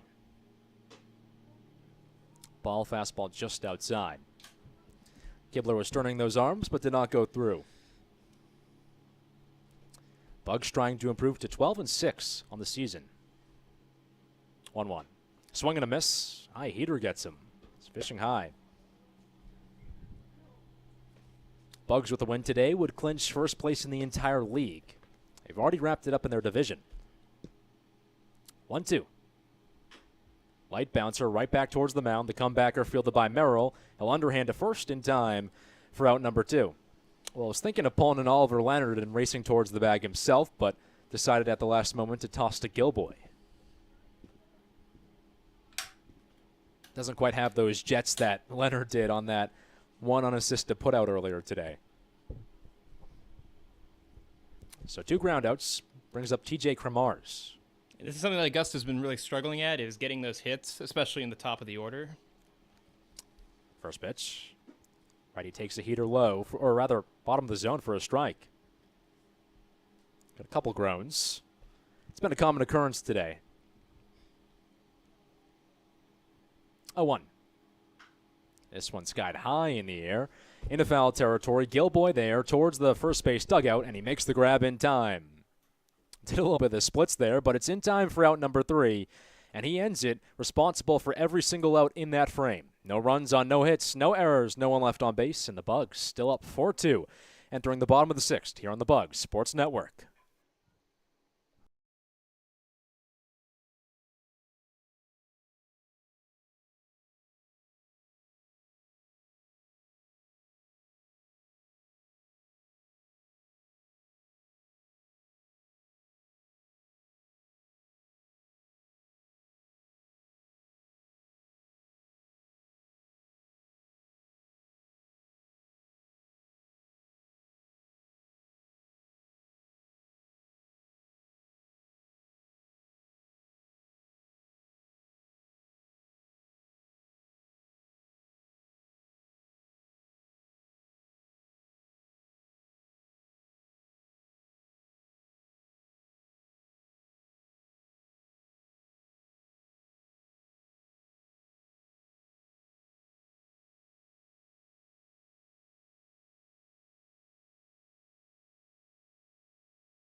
A big shout out to Pat's Pizza in Scarborough, proud Jersey sponsor of your Old Orchard Beach Bugs. Whether you're craving a classic cheese pizza or one of their famous specialty pies, Pat's Pizza has you covered. Swing by and enjoy some of the best pizza in town. Well, after ending the frame on an F3, Richard Gilboy comes up to bat from the left side, trying to add some insurance runs for Old Orchard here in the bottom of the 6th. Team up 4-2. It's a lefty on righty matchup against Caden Chase. First pitch. It's outside. And I think we were told by the GM of the Beach Bugs that after this game, as it's the final one of the season, at least for the regular season, he's going to be buying some Pat's Pizza for both the Beach Bugs and Augusta. 1-0. High and outside. Yeah, well, my plan is I'm going to get the pizza. I'm going to have maybe a slice or two. And maybe if I'm feeling up for it, I'll stop by Fielder's Choice after. I thought you were going to say Chipotle. I'm going to be 100% honest. That's a good option, too. 2-0. Edge of the zone for a strike. Yeah, I mean, I don't know how much more we're going to be up here because I'm not from Old Orchard Beach. So, you know, it might be a good chance to stop by Fielder's Choice one more time. Great ice cream, by the way. Humongous portion. Yes. 2-1. Eye heater. And not only that, they're a cash-only business. I'm not making any accusations, but they're very popular here in Old Orchard Beach. yeah, well, if you saw the portions they give, then I think you'd understand why. 3-1. Flown high in the air, center fielder chases, walks a little bit towards his left, and makes the grab in time for out number 1. And Gilboy down for the second straight at-bat. Is 1 for 3 today with a double and a run. I mean, I don't think they have a single, they have a double, they have a triple, and they have a home run. It's a baseball-themed ice cream stand. As it's right next to the stadium. Yes. Not sponsored, by the way. I don't think it's as good as Pat's Pizza. Interesting. Well, the double is probably like a large at most ice cream places. First pitch for Dylan Furman is taken on the lower edge for a strike. I don't want to know what the home run is. You might as well just give me the tub at that point. If Old Orchard wins the championship, that might be something you want to have after to celebrate. 0-1. This flown high in the air into foul territory. First baseman chasing towards the dugout, but he can't get there in time. Bounces off the dugout and into the crowd. Hopefully they return it to the first base dugout. Furman's 1 for 2 today. Had a single in the second as well as a run. Struck out in the third. But again, the most consistent batter probably on this whole entire Bugs team. Has the best average at over 400. Chase peers for the sign and gets it. 0-2. High curveball and inside. Furman's been on base in every single game this season. Also hit in almost every game.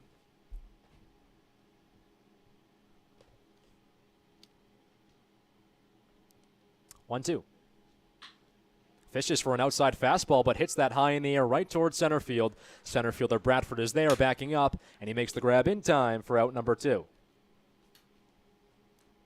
Well, back-to-back F8s. I mean, Bradford has had to work a lot today.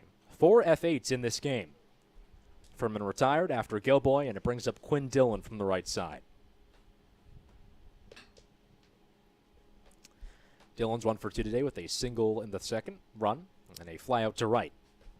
Righty on righty, first pitch. Curveball just a bit high. Dillon, another guy who's part of this middle of the order that's just been so good batting-wise. 1-0. Fouled off.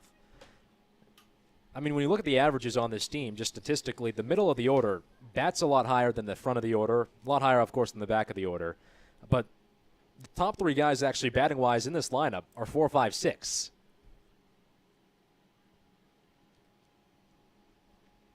One. Bouncer left side through the gap. It's a base hit. Dillon takes his place on first. It's his second knock of the day. First guy on this Bugs team to have 2 hits today. He's at first. It brings up Regan Thomas. And Thomas walked in the second and also struck out in the fourth. 4-2 Bugs lead here in the bottom of the 6th. Trying to add insurance runs with 2 outs. Pitch. This one flown high in the air into foul territory, left field side, third baseman chasing, but he can't make the grab in time. Was into the third base side bullpen, which has nobody there, but TJ Kramars almost fell over the fence. Yeah, Caden Chase staying in the game after coming in for Benedict in the second. It's his 5th inning of work, and he's been pretty consistent. No earned runs allowed. Throwing here with the man on first, a 4-2 ball game. Throw back to first. It's not there in time. Yeah, Benedict before him, 1.2 innings pitched, 3 hits, 4 runs, 1 walk, 0 strikeouts. It's the final line for him. And the innings have been really efficient for Chase as well. 2 3 up, 3 down ones. Pitch, fastball outside. Main issue has just been every now and then he has a kind of wild pitch that almost like bounces either before the plate or is just way outside. But aside from that, I mean, he's been locating the zone really well. 1-1. Bouncer right side first baseman dives. He won't get there in time. It's back-to-back singles for Thomas and Dillon. Yeah, I think the Beach Bugs are going to get away with that because I thought the ball hit Quinn Dillon running to second base, but don't know. Looks maybe it didn't because no one's calling it, but it was good base running from Quinn Dillon, though, distracting the second baseman. And now the infield as well as the catcher, Karen, collapses on Chase. And it looks like this is going to be his day. So Chase pretty much strong throughout, no earned runs, but now has allowed 2 runners on first and second, and that will end things for him here in the top of the 6th. He'll be retired. A new man will be on the bump when we get back here on the Bugs Sports Network.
Back here at the ballpark for the bottom of the 6th.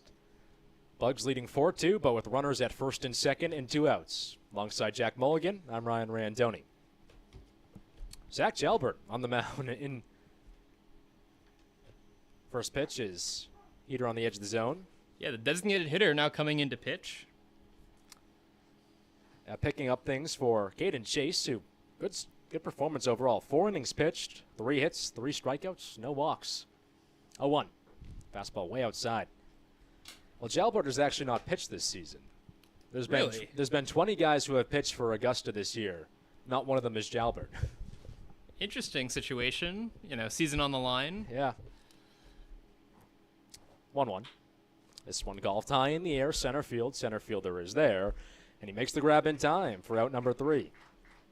Well, Sam Bradford doing a lot of work this inning. 3 F8s. There were 2 singles, but that ends the frame with no damage done. It's no runs on 2 hits, no errors, 2 left on base in a 4-2 Bugs lead. Entering the top of the 7th here on the Bugs Sports Network.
Top of the 7th, Bugs looking to salt things away here. Old Orchard leading 4-2 against Augusta. Alongside Jack Mulligan, I'm Ryan Randoni. Well, the Bugs with a win today would secure first place in the entire GNCBL. Currently leading by 2 runs. And Brady Vincent leads things off from the left side. Facing off against Andrew Merrill in his second inning. First pitch is high and inside. And if you're Augusta, this is definitely the person you want to have on bat, Brady Vincent. 2 for 2 so far today. He's the one getting hit so far. 1-0. Fouled back. He's batting in the cleanup, but he's actually singled both times as the leadoff hitter in an inning. His first guy up in the 2nd and 5th innings, both singles. 1-1. High and away. And again, it's a must-win for Augusta. They have to win both games today to have a chance at making the playoffs. Bangor is 2 wins ahead of them. They do have the tiebreaker, though. 2-1. It's fouled back. The thing about tiebreakers is that you have to actually be in a position for the tiebreaker to matter. And right now, they're 3 outs away from being out of the postseason. Yeah, and Old Orchard 3 outs away from clinching that number 1 overall seed. 2-2. High and away again. Down's full. I mean, when you think about how this season's gone, and Old Orchard was at one point like 6 for 6. I mean, just a great bounce back by the Bugs. 5 straight wins. 3-2. Bounced right side. Nick Brindle is there to his left. He fields, throws to first. It's there in time for out number 1. So Vincent's retired for the first time today. Brings up Sam Bradford. Yeah, but there's a point where the Bugs were in a doubleheader against Sebago, had lost game 1. You're wondering if they were about to go to 6-7 and have a losing record for the first time this season.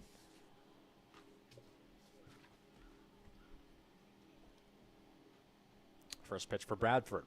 Righty bounces it left side. Barclay to his left. He fields, then drops it, and he can't get a throw off. Oh, Barclay's not happy. Neither was Tommy Hennessy, the shortstop, who threw up his arms in the air behind him. I think Hennessy wanted that ball, but Barclay was there to it first. And, the question for the Beach Bugs is that they have been a hot and cold team. Can they remain hot for the playoffs? Certainly a good question. Again, if they win this game, they'll have won 6 in a row. First pitch for Trent Druin, the shortstop. Righty takes a low fastball. That last play officially an E5. Bugs up 4-2 here in the top of the 7th. Don't think there was really any question about it. He fumbled the ball. Couldn't make the transfer. 1-0. Fastball down the middle for a strike.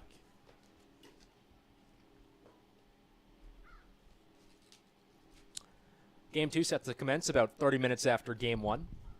Starting to have some clouds in the sky, but the storm's still not set for around until like 4:30. Wind is picking up, though. Something you can notice. 1-1. High and inside. Clouds have gone over the sun, so it's been cooling off a little bit. So I might have been wrong about my earlier prediction. I mean, it was hot earlier. Yeah, I forgot that clouds existed, but thank God they do. Merrill checking over at first. It's 2-1. Swing and a miss. Outside heater gets him. Druin's 0 for 2 so far today. That a strikeout in the 2nd and a flyout in the 5th. In danger of a second punch out here. Count at 2-2. Merrill again with a long check back at first.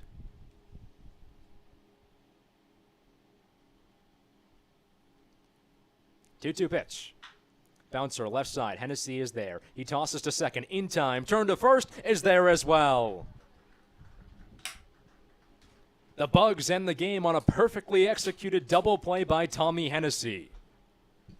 Old Orchard allows the last 2 runs of the game, but no more, and the Bugs secure a 4-2 victory here at the ballpark. Old Orchard now 10-6 on the season. Best record in the GNCBL. And that's the game. Your final score. Augusta Sturgeon 2. Your Old Orchard Beach Bugs win. And game 2 will commence in about 30 minutes' time. Augusta is eliminated from the playoffs. It'll be Bangor versus Waterville in the first round in the Northern Division. And the winner of that game, the championship, will take on either Old Orchard or South Portland or Sebago. Still yet to be determined who the Bugs will play in the first round of the playoffs on Tuesday. That'll do it for Game 1. We'll take a quick step aside. Jack Mulligan will have you on the play-by-play for Game 2 when we get back here on the Bugs Sports Network.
And I'm Jack Mulligan here with Ryan Randoni. Welcome back to the Old Orchard Beach Bugs Network. We're getting set here now for the second game of this doubleheader.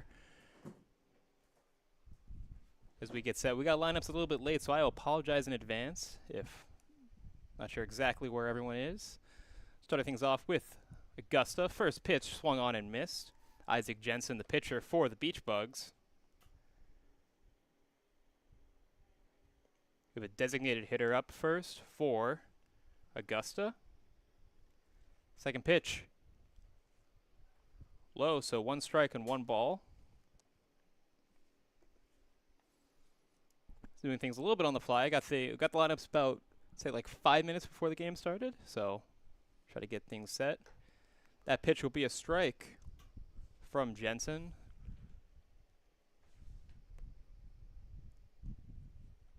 So 2 strikes and 1 ball here for the first batter of Game 2 of this doubleheader. The pitch swung on and missed. That'll be strike 3. So a strikeout for the Beach Bugs to start off this game. Batting second, Cash Bazier. So Cash Bazier coming in as the number 2 hole after batting leadoff in the first game. First game didn't get a single hit. 3 ground outs. Try to change his luck here in game number 2. Cash Bazier.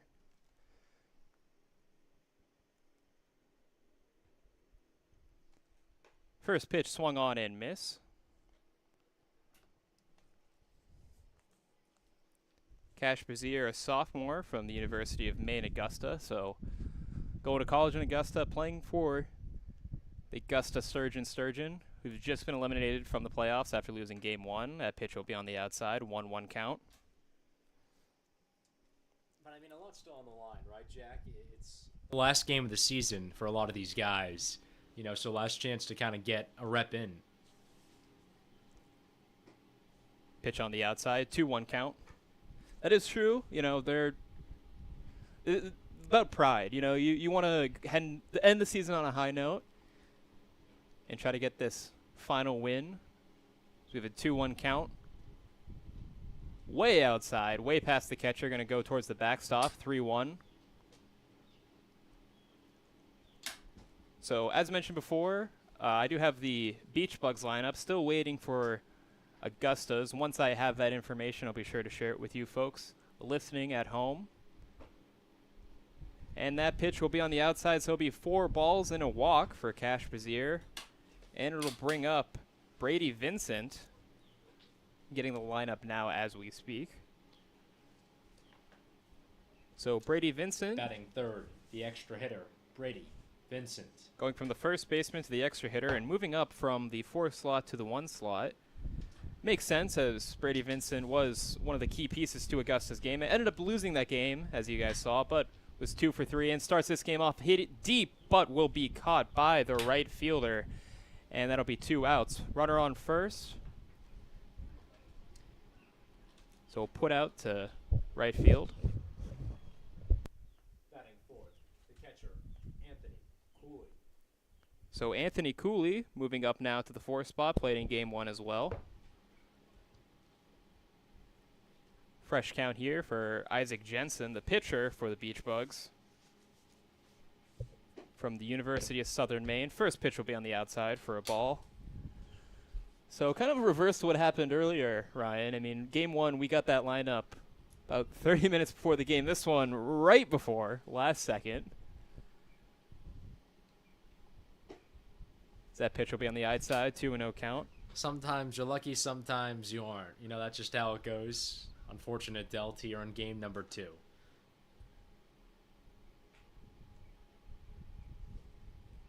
So Anthony Cooley with a 2-0 count. Pitch will be low, 3-0 count now. And at this point, you know, Beach Bugs have nothing to play for but pride. They've secured the first place not only in their division but in the entire GNCBL. Will have nothing but home playoff games except for the actual playoff game they'll be playing on Tuesday. As that pitch will be 4 pitches outside and another walk from Isaac Jensen. That'll have runners on second and first.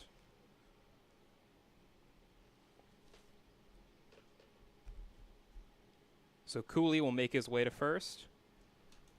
Batting fifth, the center fielder, Sam Bradford. So Sam Bradford, the center fielder now.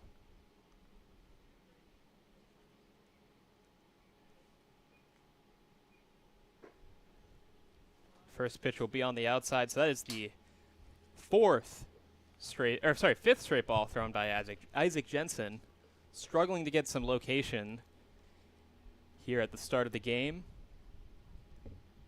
Swung on and missed, though, from Sam Bradford, so 1-1 count.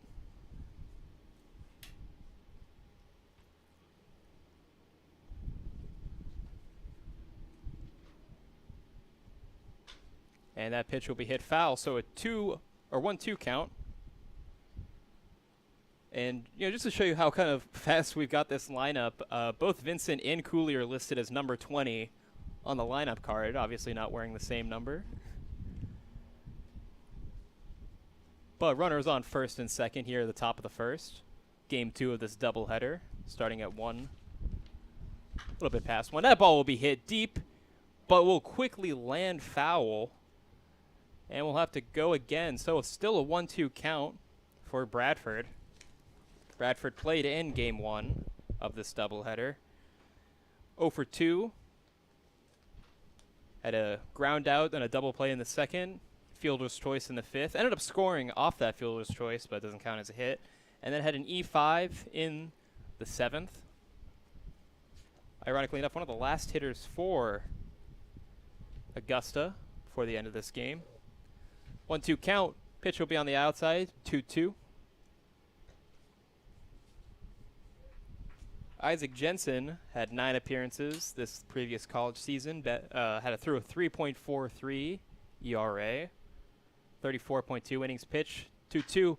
Swung on, and it will go deep foul. We'll go again. So that would be the 6th pitch of the at-bat, heading to number 7. Still a 2-2 count. Runners on first and second. As we are set here in this doubleheader at the ballpark.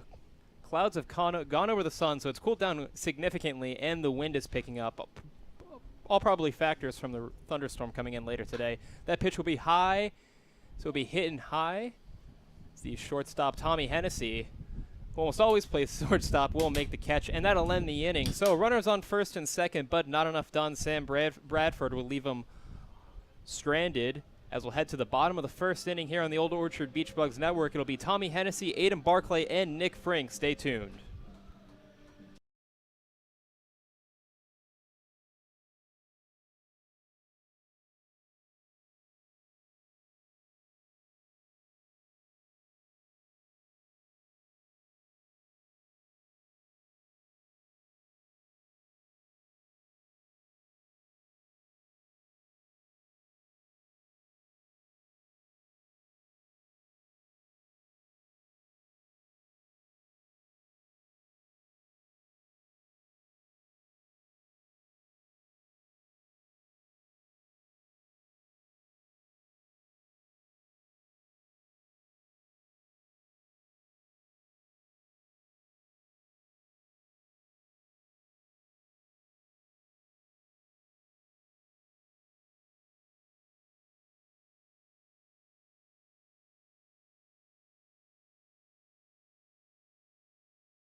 Batting first for Old Orchard Beach, the shortstop, Tommy And I'm Jack Mulligan here with Ryan Randoni. Welcome back to the Old Orchard Beach Bugs Network. Here we're in the bottom of the first of this doubleheader between the Augusta Surgin Sturgeon and the Old Orchard Beach Bugs. Starting things off with the shortstop, Tommy Hennessy, leading off. He led off the first game of this doubleheader. Not many changes in the lineup for the Beach Bugs. First pitch will be swung on, hit deep, making its way towards right field and will be caught, so it'll be a one pitch, one out for Tommy Hennessy. It'll bring up Aiden Barclay, the left fielder. Hennessy had a nice triple in that first game. Yeah, he did. Was his first triple of the season. Aiden Barclay batting 2 once again, 0 for 3 in the previous game. The lineup is the lineup is actually identical from the previous game in this doubleheader. The only thing changing are a few positions. First pitch will curve in for a strike, 0-1 count. Hennessy at shortstop. Aiden Barclay will move from third base to left field. Nick Frank will move from catcher to right field. Richard Gilboy, first base to third base. That pitch will be swung on and missed, 0-2 count. Dylan Furman from left field to catcher. Quinn Dillon will move from right field to first base. Regan Thomas staying as a DH, so some things stay the same. Nick Brindle will stay at second, and Caleb Constant still center field. This pitch will be outside, 1-2 count. One update I want to give you, Jack. Game 1 of the doubleheader between South Portland and Sebago goes to Slam and Salmon. So the first game of the playoffs will officially be at Sebago. That's good to know for all you watching at home. Swung on, hit foul. Still a 1-2 count. So Aiden Barclay, first at bat today, 0-3 if you count both games. There's quite a few lineup changes for Augusta. We're still trying to get those things sorted out. We'll keep you updated. Number 12 on the mound for Augusta. Swung on. And that'll make it past the third baseman. Aiden Barclay, after going 0-3 in the first game, will start things off with a single. Get the Beach Bugs on the board, at least in terms of the hit marker. Still a 0-0 game. Batting third, the right fielder, Nick Frank. So Nick Frank, usually the catcher, sometimes plays designated hitter, other times plays right field. That's where he is for the second game. And we have Brady Harvey, number 12, pitching for Augusta. 0-0 count. First pitch swung on high. That ball is going high in the air. Catcher makes his way under the ball and will make an easy catch. That was Anthony Cooley. As Aiden Barclay thinking about stealing second, but chooses to hold off. So it'll be 2 outs, runner on first. As Richard Gilboy, the third baseman, will take a bait. I don't know if you can hear it on the broadcast, but the wind has picked up significantly. There was almost no wind that first game. Yeah, and we'll take the wind here, Jack. Speaking of wind, that wind just blew over a chair, as you heard on the broadcast, so that should give you an idea of how much it has picked up.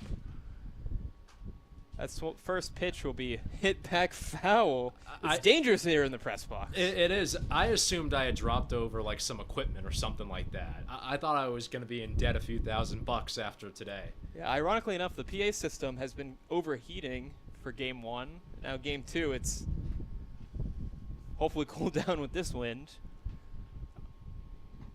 That pitch will be in for a strike. It'll be an 0-2 count. 2 outs here for the Beach Bugs. So Richard Gilboy went 1 for 3 in his previous game. Had a double in the second, and then popped out both times to the center field.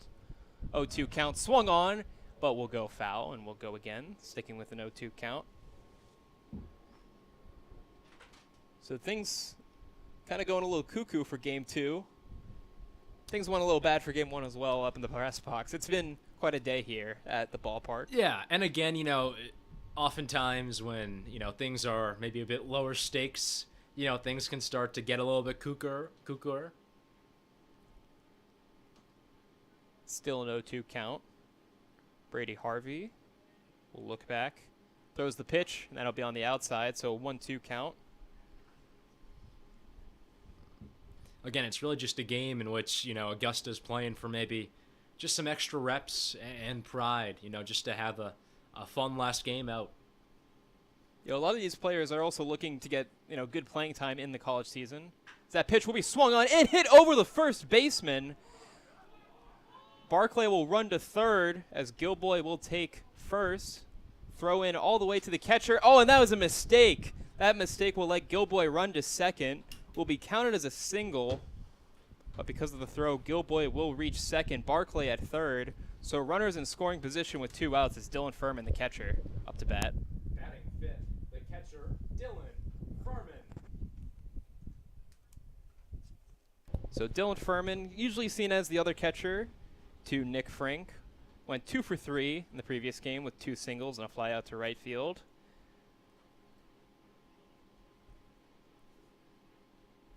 As he will get set in the box. First pitch will be low and outside, 1-0 count. The wind has picked up significantly. Yeah, definitely. So an 0-1 count here as Harvey delivers. Swung on, and that will be hit into the no man's land, dropping in for a single. 1 run will score. 2 runs will score. And Dylan Furman going to make his way to second base as the outfielder chooses to throw it to the catcher. And that'll allow 2 runs on the board with a runner on second. And Regan Thomas, the designated hitter, will come up to bat. I think that'll be scored as a double. A 2 RBI double, and the Beach Bugs are already on the board here in the bottom of the first. And these are just mental Batting errors. sixth, the first baseman, Quinn Dillon. Oh, sorry, Dylan Furman. I messed up my... Yeah, sorry. Quinn Dillon up to bat now. Fortunately, I write my thing in pen. That pitch will be in for a strike. Yeah, but also the things, if you're Old Orchard, that, you want to take advantage of. This is a league in which there are, mistakes happen, a good amount. And so Old Orchard's done a good job of taking advantage of them this season. That pitch will be on the outside for a 1-1 count. Yeah, I think 2 major mistakes. First by the right fielder by choosing to throw it home during that 2 at-bats ago for Gilboy's at-bat, allowing him to get to second. And then once again with Dylan Furman's at-bat, throwing it home to the catcher, even though both runs were going to score no matter what, and you let him take second base. Swung on ground ball to the second baseman. He'll pick it up and throw it to first, and that'll be the out. So end of the first inning, the Beach Bugs do some damage, making it a 2-0 game. Will the Augusta Sturgeon Surgeon be able to make a comeback? We'll find out. Stay tuned here on the Old Orchard Beach Bugs Network.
And I'm Jack Mulligan here with Ryan Randoni. Welcome back to the Old Orchard Beach Bugs Network as we get set for the top of the second inning of this Game 2 doubleheader against the Augusta Surgin Sturgeon. Isaac Jensen on the mound right now. First pitch will be a grounded foul ball. Looked like the Beach Bugs were thinking about if it was going to be a hit or not, but it isn't. Sam Bradford, the center fielder, up to bat right now. Number 14. He played in Game 1. Oh, no, not Sam Bradford. Cade Masessel? Is that? Cade Maselli up to bat now. He is number 14. As mentioned before, we didn't get the lineups till right before the game, so I do apologize. We'll get things settled, I believe, by the next half inning. That ball will be on the outside, so a 1-2 count. Cade Maselli did not play in Game 1, one of the few changes. As we talked about in during the first game, Augusta's had a lot of depth. That ball will bounce off the ground, 2-2 count. I think, Ryan, you said they had 20 pitchers throughout the season. 20 guys pitch. It's a hefty number. And Zach was 21, right? I believe so. 2-2 count. That pitch will be on the outside, and we'll fill things up 3-2.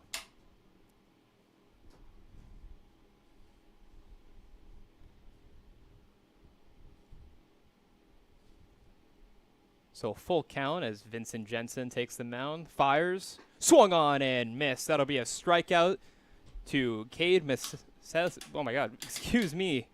To Cade. He'll strike things out and he'll bring up Trent Druin. Batting second, the shortstop, Trent Druin.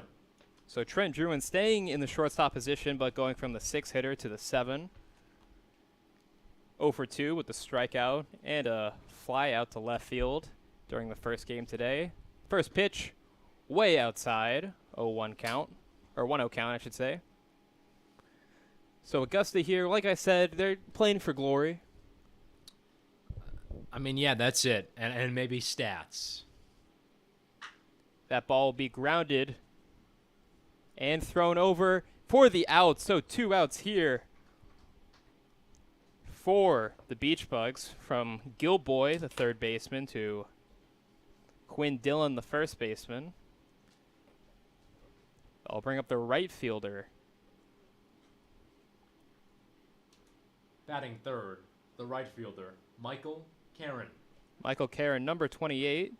As we have a brief pause as one of the players is talking to the umpires. They're making some waves. I wonder if it is a different player batting. Because Michael Karen wore 26 during Game 1, and now it's a player wearing number 28. So this might not actually be Michael Karen, and the lineup might not be 100% accurate. What do you think? It looks like it's Caden Chase, actually. Caden Chase. All right, so that first pitch will be hit foul as Caden Chase will take... Correction, Caden Chase.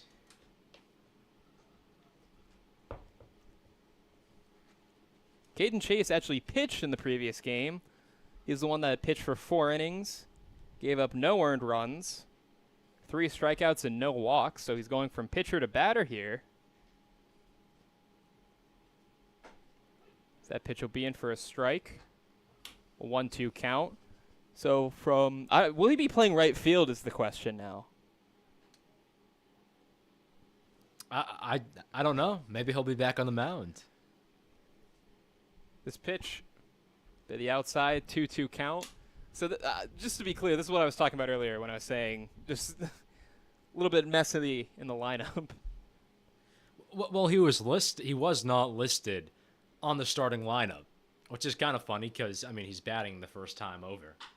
And that pitch will be hit. So the pitcher turned batter, little Ohtani action, is he'll make it a single and make his way to first base. And that'll bring up Zach Jalbert, first baseman, listed. We don't know if that's accurate or not. He's also a pitcher. Yeah, he also pitched in the previous he turned game. to a pitcher today for the first time ever. He pitched the end of the 6th inning. So Batting 4,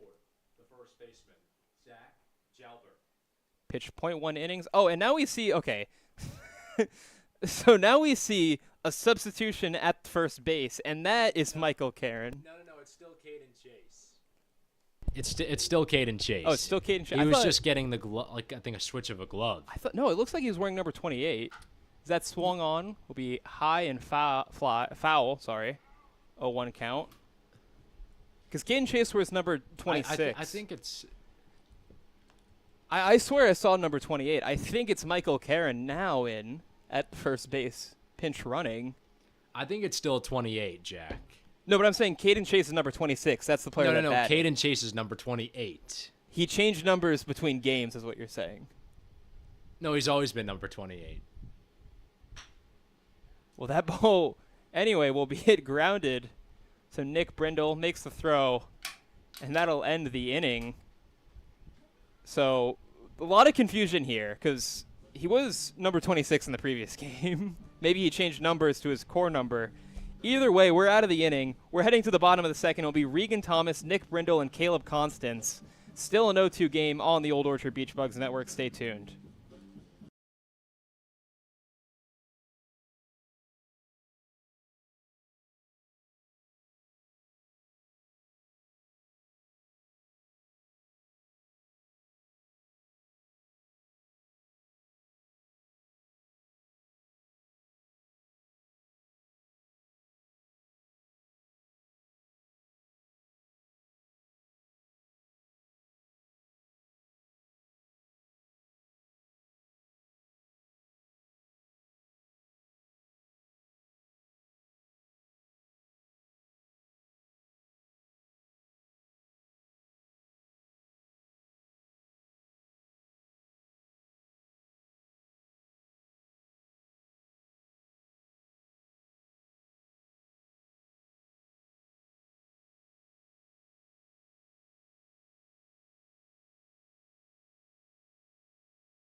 Thomas.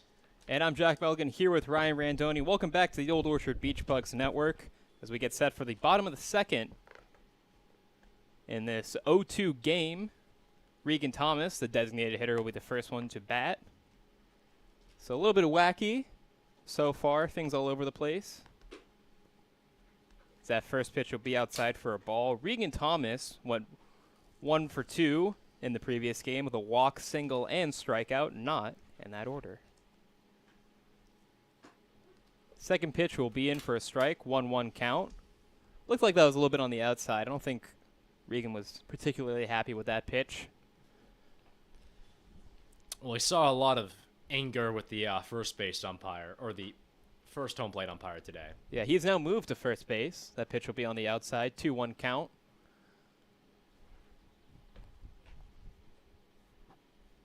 So we're going to get some clarification on who's in right field for you, as that ball will be on the outside, making it a 3-1 count. A little bit debate here in the press box. I think it's Caden Chase. It looks like it's number 28.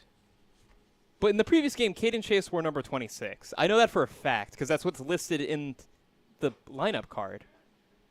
So that pitch will be in for a strike, making it a full count. Unless Karen has the same stature as Caden Chase, it's Caden Chase. Okay. So that ball will be hit foul. So they put Michael Karen on the lineup, and then once he came up to bat, they're like, oh, no, it's Caden Chase, is what it sounds like. It sounds like they put the wrong name in the lineup card. Yes. Yeah, Okay, essentially. glad the confusion is set up. I mean, the same thing happened. They put both Brady Vincent and Anthony Cooley as number 20 in the lineup. So a full count here. Isaac Jensen is pitching for the Beach Bugs, so I got that confused. Regan Thomas will take the walk, and Brady Harvey is the one that threw that pitch. So runner on first, as they'll bring up Nick Brindle. Batting second, the second baseman, Nick Brindle.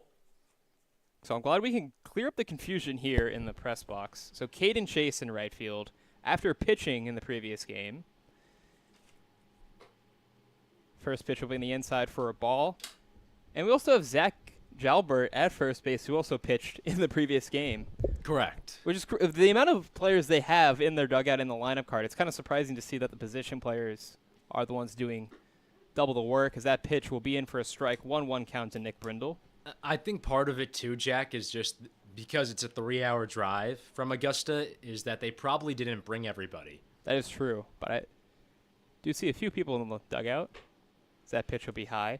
Nick Brindle, funny enough, twice in the second inning and the sixth inning when it was his turn to bat, that was when Augusta chose to switch pitchers. First from Jordan Benedict to Caden Chase, and then Caden Chase to Zach Jalbert, who's now at first. That pitch will be hit high, but not very far. Be caught by Cade for the out. And it'll bring up Caleb Constance, the 9-hitter. Batting third, the center fielder, Caleb Constance. So Caleb Constance won 0 for 2 in the previous game. The only person to not get 3 at-bats. F2 and a strikeout. Looking to turn things around here. So 1 out, runner on first. Pitch will be in for a strike. Brady Harvey, number 12, pitching for Augusta. As Regan's on first, taking a nice lead. That pitch will be a strike, and Caleb shakes his head and walks out of the box, not happy with these calls. So, looks like teams are not happy with either umpire. It's an 0-2 count. The pitch swung on and hit foul into the stands. So it will remain 0-2 here for Caleb Constance.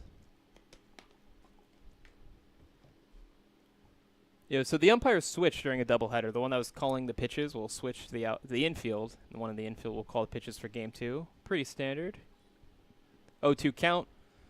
Swung on in the dirt. It gets by Anthony Cooley, the catcher. And Regan Thomas will take second base on a wild pitch pretty easily, as the count will move to 2-2.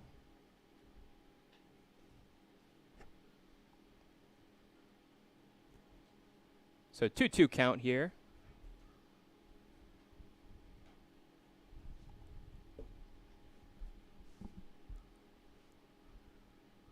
Here's the pitch. Swung on. Hit towards Cade. He's going to throw once again to the first base and make it in time. So a 4-3. A lot of work by Cade here. First a pop fly by Brindle, and then a throw to Chase. So 2 outs here now in the bottom of the second. We'll go back to the top of the order with Tommy Hennessy. Batting fourth, the shortstop, Tommy Hennessy. So Tommy Hennessy, 0 for 1 today with a put out to right field. Had a triple in game 1, first triple of his GNCBL career. As the pitch comes in, and will be on the outside. He is happy with that. He's nodding his head. You know, we got a very expressive team here. Certainly. I mean, you saw it last week against South Portland, too.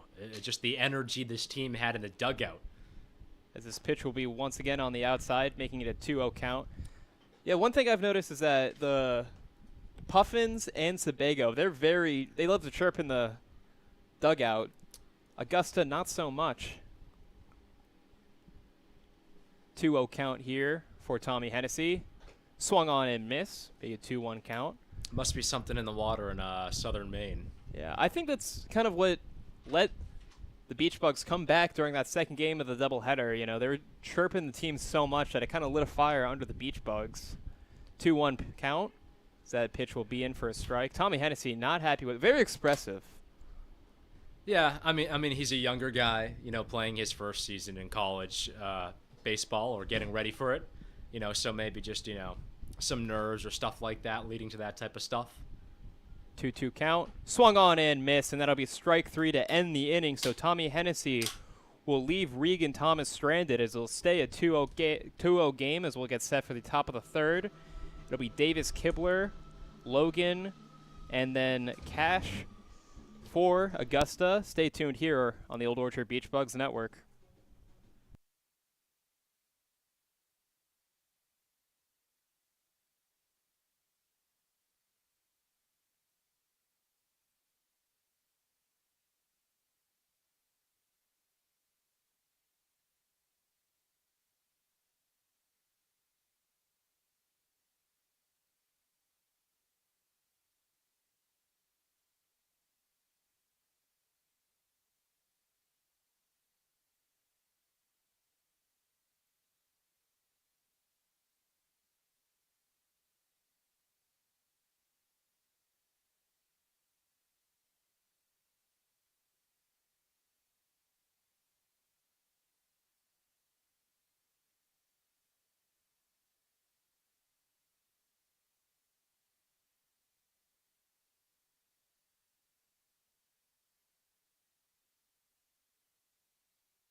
Tonight's game is proudly sponsored by Bill Dodge Auto Group, your trusted destination for new and pre-owned vehicles across Maine.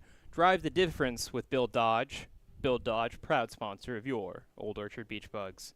So I'm Jack Mulligan here with Ryan Randoni as we get set for the top of the third inning of Game 2 of this doubleheader between the Beach Bugs Batting first, the third baseman, and the Augusta Surgin Sturgeon. It's hard not to get Surgin mixed up with Slammin' Salmon. Oh, yeah, it is. I mean, the big difference is the color scheme. Is it? A lot of teams here wear blue, so. No, well, Sebago doesn't wear blue. Oh, okay. They're all pink, exclusively pink. So 1-0 count here for Davis Kibler. Swung on hit, but will go foul. Aiden Barclay will try to retrieve the ball, throw it back into the first base dugout, would be my guess. So Kibler is moved down quite a bit in the lineups. Played game 1 in the second slot. Has moved down all the way to number 10. As that ball will be swung on and missed to a 1-2 count. Went 0 for 3, but kind of a drastic change going from the 2-hitter to 10. Talk about a brutal punishment, Jack. Just brutal. So 1-2 count here. Isaac Jensen still on the mound, but will be high for a ball.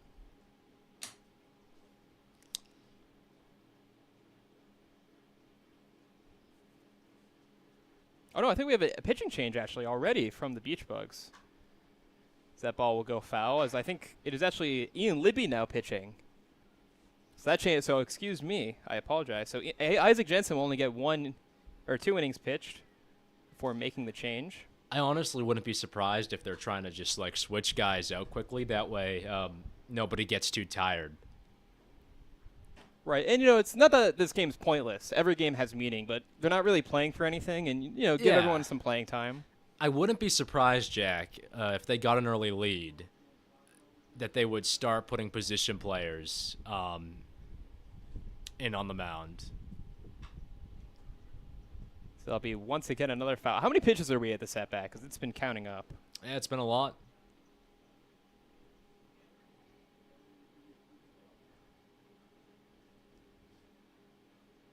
So Isaac Jensen will wait. Oh, swung on and missed. So Davis Kepler's bad luck will continue as he strikes out here at the top of the third. He'll bring us back to the top of the lineup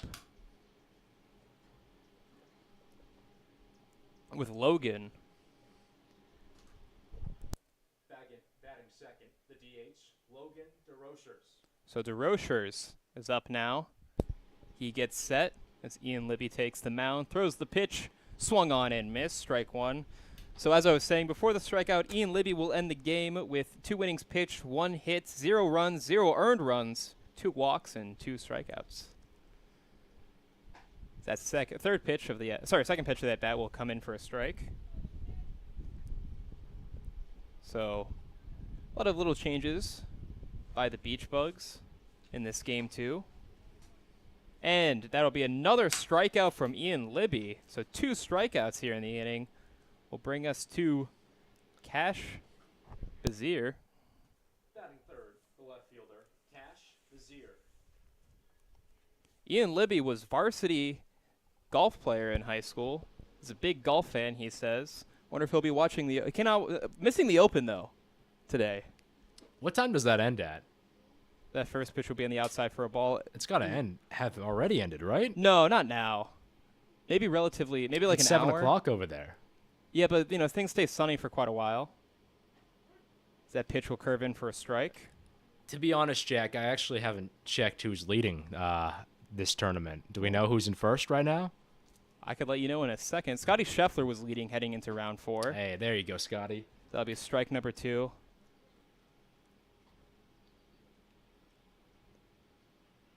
Scotty Scheffler wins it, -17, shot -3 on the day. Yeah, I assumed it was over. Next pitch will be counted as a strike 3. So 3 strikeouts by Ian Libby. Cash Bazier did not look happy with that one. So 3 up, 3 down, all strikeouts, the backwards K to end it. The Beach Bugs will still lead 2-0 heading into the bottom of the third here on the Old Orchard Beach Bugs Network.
So I'm Jack Mulligan here with Ryan Randoni for the bottom of the third of the Old Orchard Beach Bugs Network. Aiden Barclay started things off with a single in the previous game.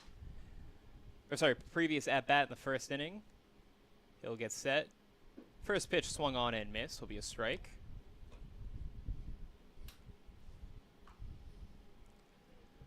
So the Beach Bugs in a 2-0 lead here today. I think beforehand we thought this was going to be a really high-scoring affair, both games so far.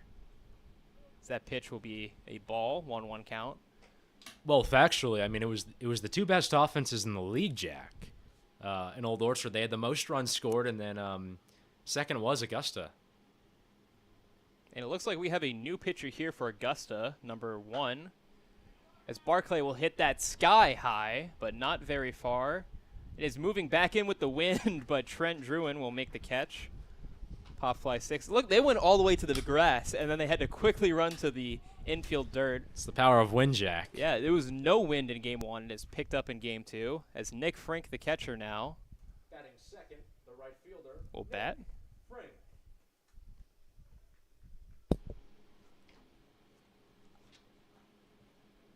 So it'll be Whitman pitching now. Aaron Whitman. As that first pitch will be foul. And guess what, Ryan? Tell me. Whitman was the number 10 hitter in Game 1. So this is once again a two-way player as Aaron Whitman takes the mound for the Augusta. As that pitch will come in for a strike, 0-2 count. Yeah, you just have to imagine that Augusta's low on guys. I mean that's got to be it. It is a long drive from here to Augusta. Not Augusta, Georgia. Augusta, Maine. 0-2 count. Nick Frank check swing, but holds back. Be 1-2. Frank with a pop fly in the foul area. Catcher Anthony Cooley made the catch.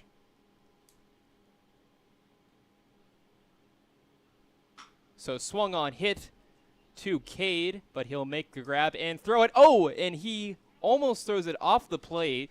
But a nice recovery move by Zach Jalbert will be a 4-3 to get Nick Frank out, and that'll bring up Richard Gilboy. So it could have been a costly mistake. Stays as a nice out. So Richard Gilboy up now. 1 for 3 in the previous game. Had a single in the first. He was the second one to score of this 2-0 game. As he gets the pitch. And it'll be way inside, ball 1. Gilbo's a lefty. One of the few lefties on this team. He hits dingers, as they say. No. Big Daddy hacks. Sorry, Big Daddy hacks. My apologies. As that is a Big Daddy hack as a foul ball, making it a 1-1 count. Well, you have to remember, because there's two kids who went famous for saying something like that. It was Gilboy and then the Big Al kid who said, I hit dingers. But Gilboy said he hits Big Daddy hacks. Yeah, Big Daddy hacks.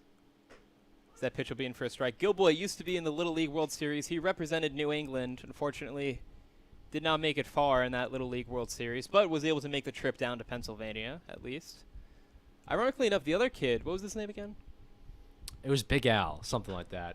Big Al, as that ball will be hit foul.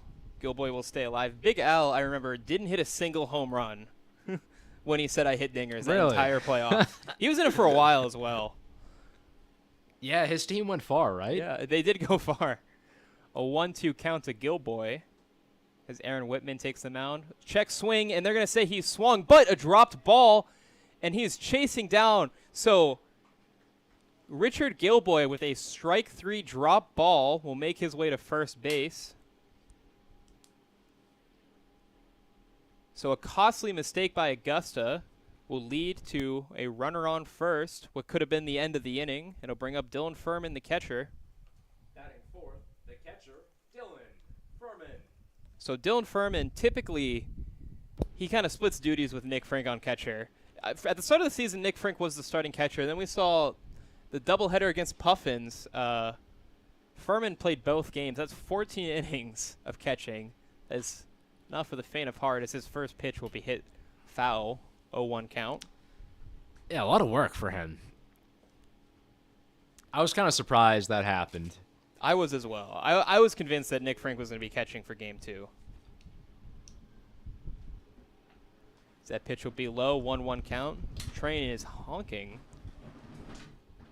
as the wind has now closed the door in the press box. Have you seen Final Destination? Oh, of course. I feel like that's what's happening to us right now. No. Is that ball will be hit past the third baseman, and Dylan Furman will hit a single. So what should have been the end of the inning is now runners on first and second for the Beach Bugs. As Quinn Dillon will take the up to bat now. Batting fifth, the first baseman, Quinn Dillon. You know, Final Destination is kind of a Rube Goldberg machine of death. First the chair falling, and then the door shutting on us. Yeah, I'm scared for us, Ryan. I don't think it's that bad. For what one from no wind in game 1 is to a lot of wind in game 2, as that ball will be hit high, but will stay in the infield, and Cade will make the catch. He's been doing a lot of work at second base, and that'll end the inning. So a pop fly to 4 ends the inning for the Beach Bugs. We'll head to the top of the 4th here on the Old Orchard Beach Bugs Network. Still a 2-0 game. Stay tuned.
Welcome back to the Old Orchard Beach Bugs Network. I'm Jack Mulligan here with Ryan Randoni.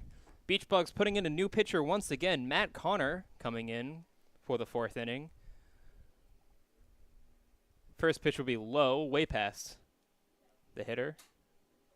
So Ryan, 3 new pitchers, 4 innings. And yeah, we talked about this. We think it's, it's partially guys trying to get reps and prove themselves. Yeah, we already see another pitcher in the bullpen for the Beach Bugs. That pitch will be in for a strike, so a 1-1 count. Although I think it looks like it's number 17, so I think Ian Libby just wants to keep himself warm. So Ian Libby will end his day with 1 inning pitch, 0 hits, 0 earned runs, 0 walks, and 3 strikeouts. That's about as best as you can do it, as that ball will be on the outside. Apologies for the camera mishap. It'll be a 2-1 count. For Matt Connor now, the pitcher. That ball will be hit high and far. And it will drop. Oh my, I believe Caleb Constance loses track of the ball, and what should have been an easy pop fly will end up being a double for Brady Vincent, as Anthony Cooley, number 22, will be next up to bat. Unfortunate mistake by the Beach Bugs. Doesn't get counted as an error because the weird rules of baseball. As we now have a flyby plane in the outfield. I cannot read what it says. It is the wrong way around. Something about lobster. That's insane. I've never seen that before at a baseball game. Have you, Ryan? No.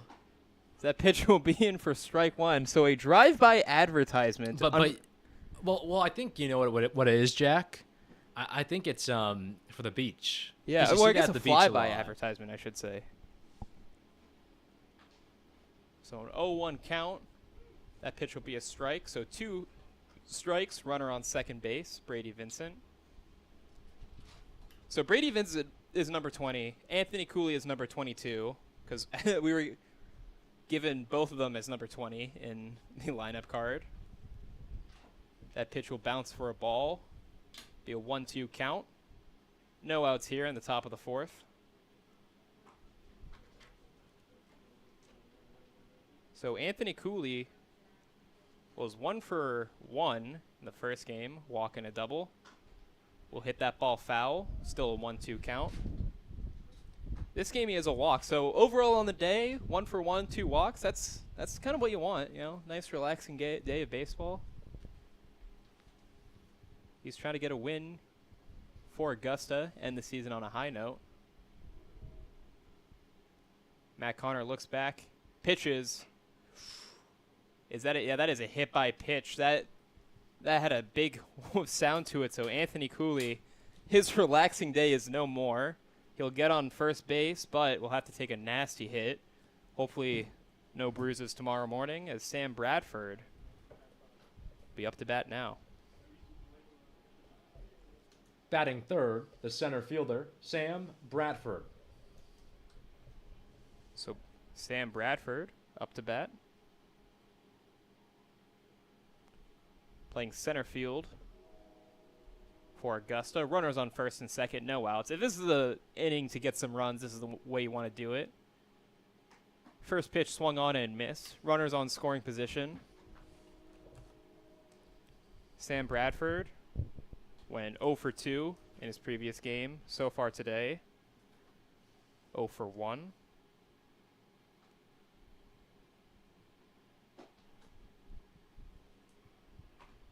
As that pitch will be on the outside.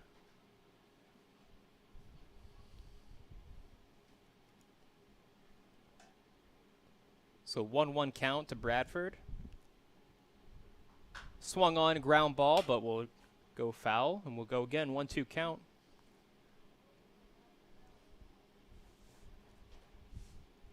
So the Beach Bugs will be playing a playoff game in a Sebago. But it'll be a home game, but they're playing at the other team's stadium. Yes, that's correct. Just wanted to clear that up for anyone who'll be watching. Pitch will be swung on and missed, and a strikeout. So Sam Bradford goes out swinging. That's a good way for the Beach Bugs to start making sure this game stays at 2-0. As the second baseman, Cade, comes up to bat. Batting fourth, the second baseman, Cade Maselli. So Cade Maselli up to bat now. Matt Connor. Favorite athlete is Peyton Pritchard. Dream job as a stockbroker. First pitch. Swung on grounder to Quinn Dillon. He'll make the easy unassisted out, but will let runners advance to second and third. So that was a very quick at-bat for Cade. It'll be a 3 unassisted, and I'll bring up Trent Druin. 2 outs now, runners in second and third. Batting fifth, the shortstop, Trent Druin. So, you know, Matt Connor said his dream job is to be a stockbroker. Do you think he's American Psycho or Wolf of Wall Street? Those are too that's not what a normal stockbroker is like, Jack. That's true. He could just be a regular stockbroker. So that first pitch will be low for a ball. Check swing. Didn't go. Even despite the stereotype, my guess is there are just some normal people who happen to be stockbrokers in this world. Maybe. You never know who's out there. I don't think they're all crazy. 1-0 count. Next pitch. Swung on, hit high, and will be fair. As we have a running. Oh, we have some confusion, but Nick Frank will. Oh, Nick Frank drops the ball. What was a catch ends up as a drop. And that'll be a run scored for Augusta. Another mistake from the outfield. As that'll be 2 runs scored, a bases clearing E9. And now we have a tie game with 2 outs. What a crucial mistake by Nick Frank. Some miscommunication between him and Brindle on who would get the ball. Batting 6th, Caden Chase. So Caden Chase up to bat now. What a costly mistake by the Beach Bugs. Now it is a tie game as that ball will be, first pitch will be a ball. Nick Frank, typically a catcher, he had the ball in his hand and ends up dropping it afterwards, and that allows for runners to score. Yeah, I think especially because he is a catcher, like you said, Jack, it's so surprising to see a play like that. And that ball will be in for a strike. But Druin is not happy with it. As I said, I remember the last game against the Puffins, Frank made an amazing diving catch in right field. The one thing is, though, it's the second of that to happen this inning. You do wonder if the sun is really playing a factor here. 1-1 count, swung on and missed. We'll make it 1-2. I think the sun could be a factor. I think the other main factor is the wind, as we're talking about. Yeah. We saw it earlier, for Augusta. They were on the grass on a pop fly and had to run in for the infield. Caleb Constance did lose the ball to the sun. And I think Nick Frank and Brindle, just some miscommunication, led to that drop ball. So 1-2 count from Matt Connor. We'll throw it in for a ball. Yeah, we've been talking about movies here in the press box. Talked about Final Destination. How do you think we'd get Final? If this was going to happen, how do you think it would happen to us here in the press box? I don't want to talk about it, Jack. I mean, that's a scary thing to talk about. That's true. Well, it's got to be kind of a Rube Goldberg type thing. If I had to guess. If I want to go out, it would probably be like, I guess, the thing that would make most sense here would be like a foul ball hits you, right? Yeah, but, Final Destination is all about, like, the tricks. Yeah. It's a 2-2 count. Swung on, hit as a ground ball to Quinn Dillon. He'll make the out, but not before an error cost the Beach Bugs 2 runs. We'll continue the Final Destination talk next inning. But in the meantime, it is now a 2-2 game after a Nick Frank mistake, but the Beach Bugs will come back to bat. It'll be Regan Thomas, Brindle, and Caleb Constance batting for the bottom of the 4th. Stay tuned here on the Old Orchard Beach Bugs Network. Yeah, we still haven't had a game go to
And I'm Jack Mulligan here with Ryan Randoni. Welcome back to the Old Orchard Beach Bugs Network. Ryan Randoni will lead off in the bottom of the fourth.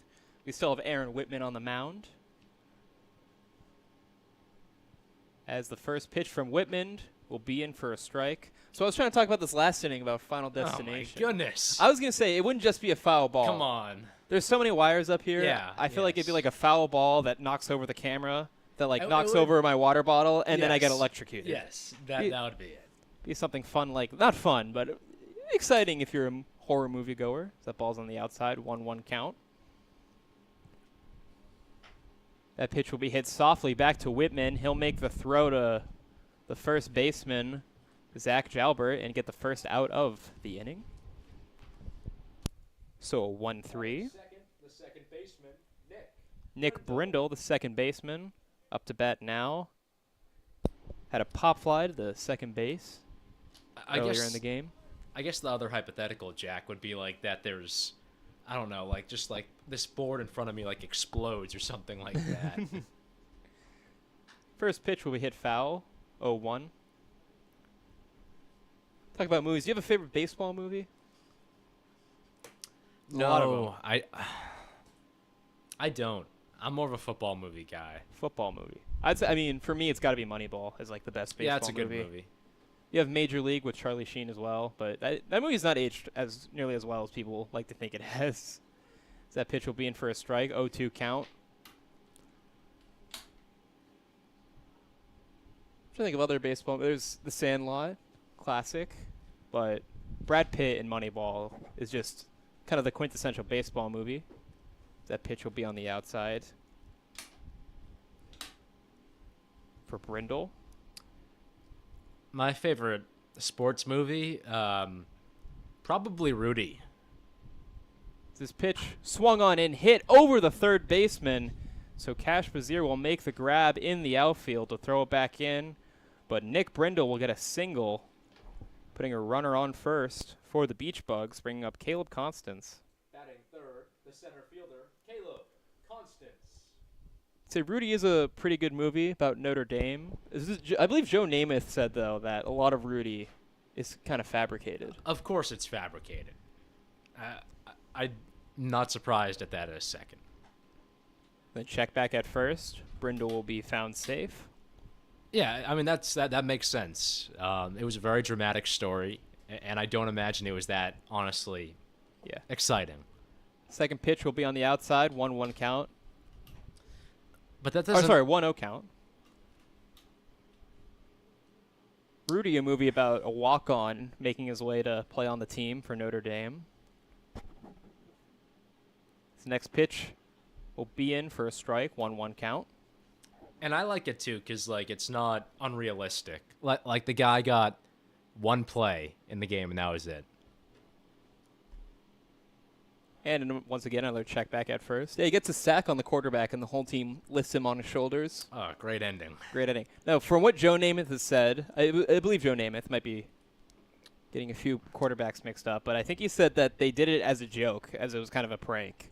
But the movie changes that into an inspiring moment as that ball will be hit past the first baseman.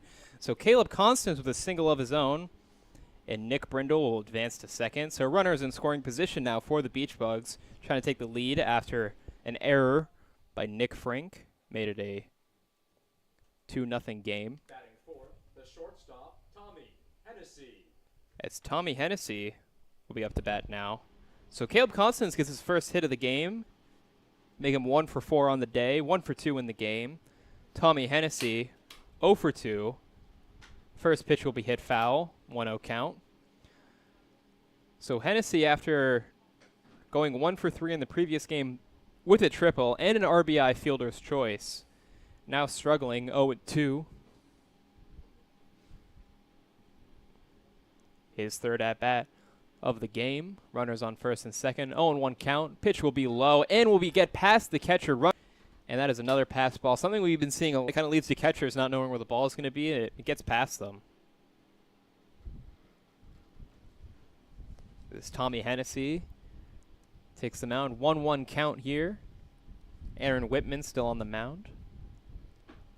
That ball will be on the outside. 2-1 count. So Aaron Whitman, when 0 for 2 with 2 strikeouts in game 1. Played left field. Has now found his way onto the pitcher's mound as he checks at third. And that is, Tommy Hennessy was not happy about that at all. That's an absurd call. I'm sorry, Jack. That was not a great call. Yeah, he jumped out of the way of the ball, still called a strike, and I think the umpire started talking to him a little bit. The 2-2 count. And that'll be strike 3, not looking for nothing to the umpire, trying to make sure he doesn't get ejected, it would be my assumption. But his walk to the mound, he is not happy. He's tapping the bat on his helmet. He has a right to be mad on that one. That was a really inside pitch, Jack. As Aiden Barclay, the left fielder, take the bat now. First pitch will be high. I thought the second pitch as well was high. I don't know if the umpire had it out for him for just having that such a big reaction. But both umpires today have had quite a big zone, it seems like. Second pitch will be at high and is going foul, but Zach Jalbert will make his way under the ball and make the out. So Aiden Barclay pops out to third, and so leaving runners stranded once again. So kind of a thing we've seen a lot with the Beach Bugs this game. The game will stay 2-2 as we get set for the top of the 5th inning. I'm Jack Mulligan here with Ryan Randoni on the Old Orchard Beach Bugs Network. Stay tuned.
And I'm Jack Mulligan here with Ryan Randoni on the Old Orchard Beach Bugs Network. The first baseman, Zach Jalbert. So Zach Jalbert, the first baseman, former pitcher in the previous game, gives a bunt sign.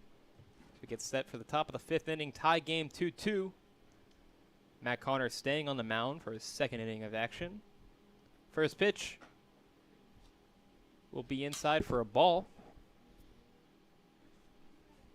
So Zach Jalbert started off the previous game as a designated hitter, then came in to hit. He went 1 for 2 with a strikeout and a walk. Has had a strikeout today. And that pitch will be high and over the press box. Foul ball, 1-1 count. Looked like it was heading towards us. Maybe my Final Destination thing will come true. Hopefully not. I was waiting for the bang. Yeah, it never came. Oh. No, it flew above us. Yeah. So 1-1 count. Right in the zone for a strike. 1-2. Number 5, Zach Jalbert. Batting in the 9th spot. Previous game also batted in the 8th spot and then got demoted to number 9.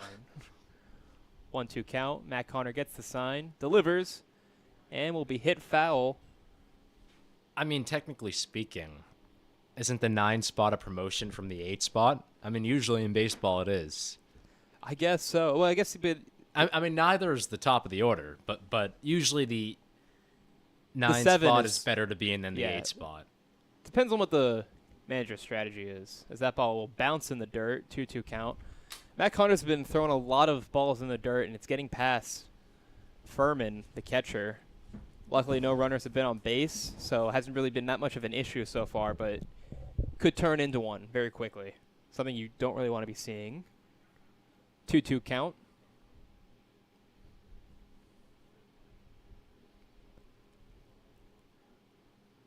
As Connor gets set, fires. And will be counted strike 3, not looking, or no swinging. See you later, Zach Jalbert. He was not happy with that call. And it'll be a strikeout, 1 out in the inning. Top of the 5th, they'll bring up Davis Kibler. Batting second, the third baseman, Davis Kibler. Davis Kibler batted in the 2-hole in the previous game. He's now in the 10 slot. We think we were joking about it earlier, but talking about a demotion.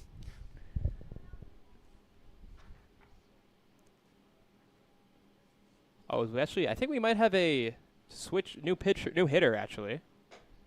That pitch will be on the outside for a ball. We now have number 9 batting. Yeah, I believe we now have a pinch hitter. So swung on and missed for a strike. 1-1 count.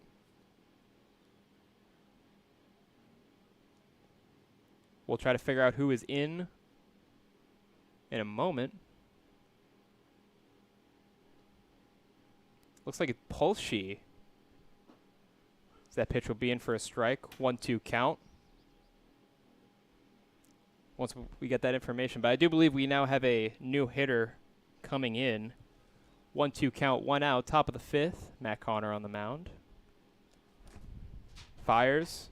And once again, another strike. And again, no swing at all. So that is 2 strikeouts, no swings from Matt Connor this inning. As we head back to the top of the inning. Or top of the order, I should say. Batting third, Logan DeRochers. So Logan DeRochers up to bat now.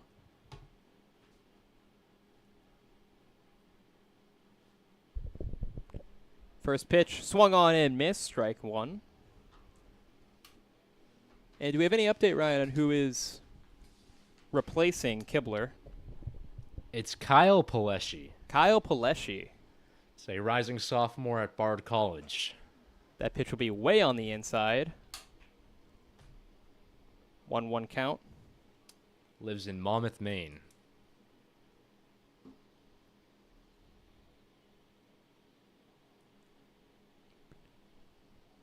So 1-1 count. Matt Connor fires, and that ball will be hit straight to Nick Brindle. He'll make that easy line out. And that'll end the inning 1-2-3 for the Sturgeon Surgeon. As we still have a tie game heading to the bottom of the 5th for the Beach Bugs. We'll go back to the... Oh, no, still in the middle of the order. It'll be Nick, Frink, Gilboy, and Furman for the bottom of the 5th. Stay tuned here on the Beach Bugs Network.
So I'm Jack Mulligan here with Ryan Randoni on the Old Orchard Beach Bugs Network. Heading into the bottom of the 5th, starting things off with Nick Frink, the right fielder. So Kibler is out of the game, and Kyle Paleschi will take his spot at third as Nick Frink will bang that one out to the outfield, rolling back to the wall, and that'll be a nice first pitch double for Nick Frink. to start things off in the top of the 5th, putting the Beach Bugs once again in scoring position as Richard Gilboy, Big Batting Daddy second, Hacks. the third batting baseman, up now. Richard Gilboy. So, kind of who you'd want to see in this position, the home run hitter, Big Daddy Hacks, Richard Gilboy. And we're getting towards the stretch here, so really a chance to kind of seal this game, put a good dent into the hopes of Augusta.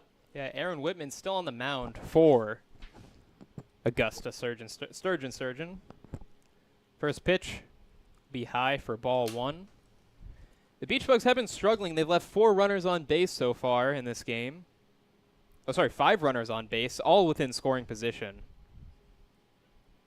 That pitch will be hit straight to Kyle Paleschi, who's coming in, and he'll make the throw to Zach Jalbert, and Richard Gilboy will go down 5-3, 1 out.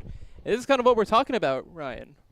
Leaving runners in scoring position. So we have 1 out now. Batting third, the catcher, Dylan Furman, 2 for 2 today with a double and single. Coming in now to bat.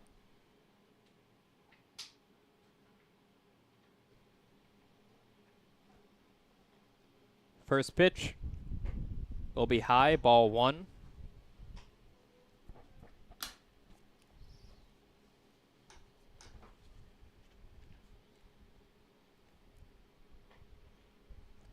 And second pitch will be hit straight. Oh my God, and it gets past Trent Druin. And that will be a scored run for Dylan Furman, an RBI single.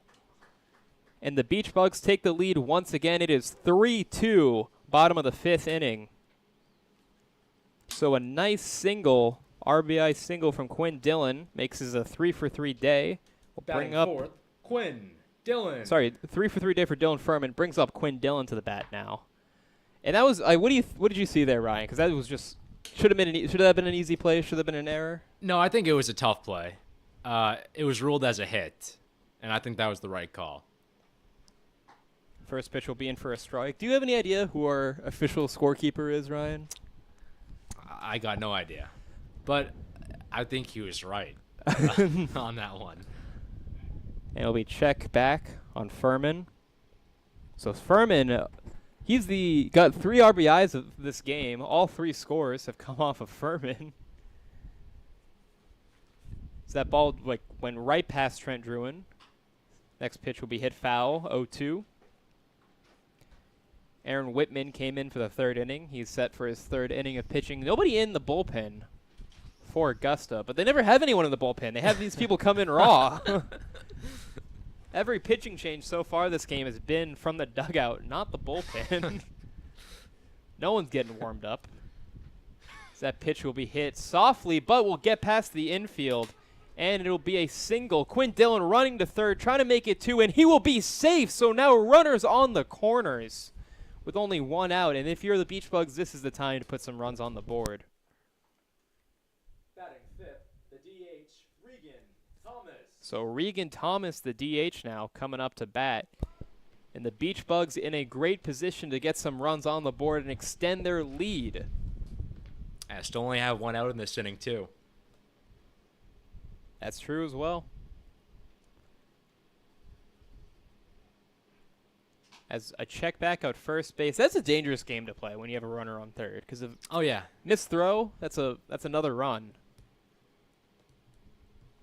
I personally, I wouldn't really be that worried about the runner on 1st. As that ball will be hit softly to the pitcher, throwing it to second base, trying to make the double play and end the inning. But he will be safe at 1st, so that'll be a fielder's choice.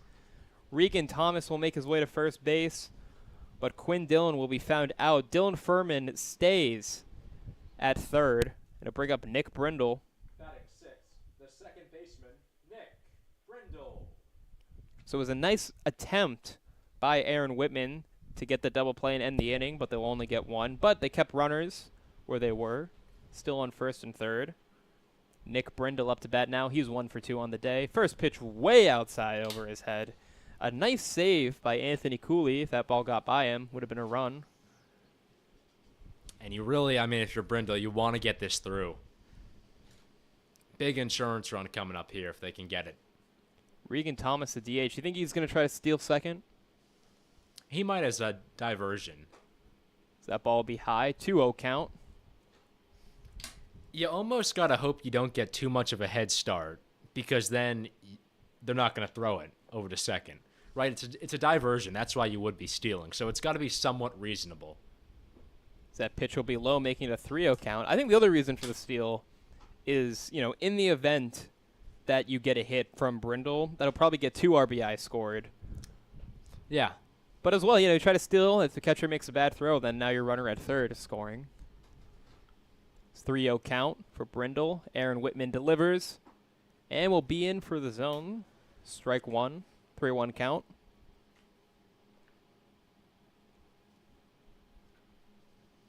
Brindle has been he's staying at second base. A lot of movement for the Beach Bugs between games of 1 and 2. As that pitch will curve in for a strike. Full count now. Brindle 2-5 on the day so far. His 6th at bat, third of this game. As he gets set for the full count, and will be on the outside for a walk. Regan Thomas began to steal, but doesn't matter, as the walk will load the bases with 2 outs here for Caleb Constance. Batting 7th, the center fielder, Caleb Constance. But before Caleb Constance will take the bat, we have a mound visit from Augusta's manager. During that time, Caleb Constance getting some words of wisdom from the Beach Bugs manager for this at-bat. And Augusta is going to choose to keep Whitman in this game. Playing for glory at this point. They have been eliminated from the GNCBL playoffs. But, they want to get a win to end the season. And it's crazy when you look at it, Jack, too, because Augusta, the things that they did not need to do today happened. And that pitch looked really high, but will be counted as a strike. I mean, they got Bangor to not even play against Waterville, so all they had to do was win 2 games. And that pitch will be hit high and foul, so an 0-2 count. Yeah, it'll be the Waterville Woodworkers going against the Bangor Babes in the Northern Division, with the Old Orchard Beach Bugs playing the Sebago Slammin' Salmon for the playoffs. 0-2 count. That ball will be low, 1-2. I'm pretty sure last year there was 5 teams, so Bangor and Augusta made it automatically. Right. The last year, there were no divisions. It was just all 5 teams played each other. Now we've split into a Central and Northern. 1-2 count. And will be a strike 3. No swing from Caleb Constance, and that'll leave runners stranded once again. I think that leads us to now 7 stranded runners by the Beach Bugs, but they're able to get a run out of it, putting themselves in the lead 3-2 as we head to the top of the 6th inning on the Old Orchard Beach Bugs Network. I'm Jack Mulligan with Ryan Randoni. Stay tuned.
And as we get set for the top of the 6th inning, I'm Jack Mulligan with Ryan Randoni. As we have a pitching change from the Beach Bugs. This pitching change is brought to you by Pat's Pizza in Scarborough, where every slice is a home run. Check them out for dine-in, takeout, or delivery. Pat's Pizza, proud sponsor of the Old Orchard Beach Bugs. So we get things off with Cash. This 2-hitter for Augusta. So that first pitch will be hit foul. 1-0 count as Thomas Okanuski will take the mound. So Matt Connor will end his game with 2 innings pitched.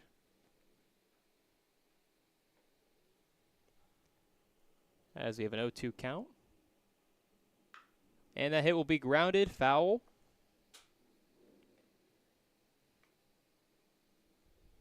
Did he end the inning, previous inning, with a strikeout, Ryan? Matt Connor? He ended it with a line out, So which I one? believe, to Logan DeRochers. No, but where did Logan line out to? Sorry, I apologize. Second base. Second base. I was trying to make sure all the stats were correct for Matt Connor. So that pitch will be on the outside, 1-2.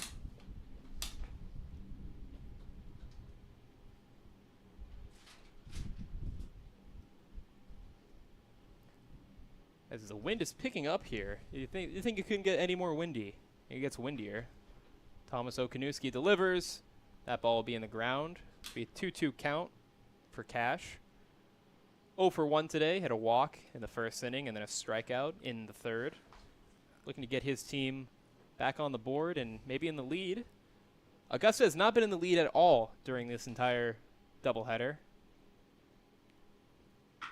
And that ball will be hit deep and will drop in for a base hit. Cash trying to make it 2, and he will make it 2 as he runs to second easily. And that'll start things off with a double for Augusta here at the top of the 6th inning. Batting second, the EH, Brady Vincent. So Brady Vincent, the left-handed batter, coming up to bat now. Number 20. He's got a red helmet. Does not match his blue uniform. I always like to mix it up, though. Yeah, you do. It's probably also his college's colors, to be fair. As Kanuski looks back at second. First pitch right in there for a strike. 0-1 count.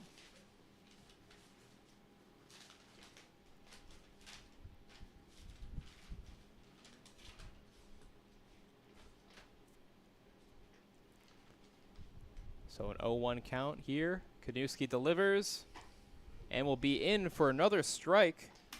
So Matt Connor ends his day 2 innings pitched, 1 hit, 2 runs, 2 earned runs, no walks, 3 strikeouts, 1 hit by pitch.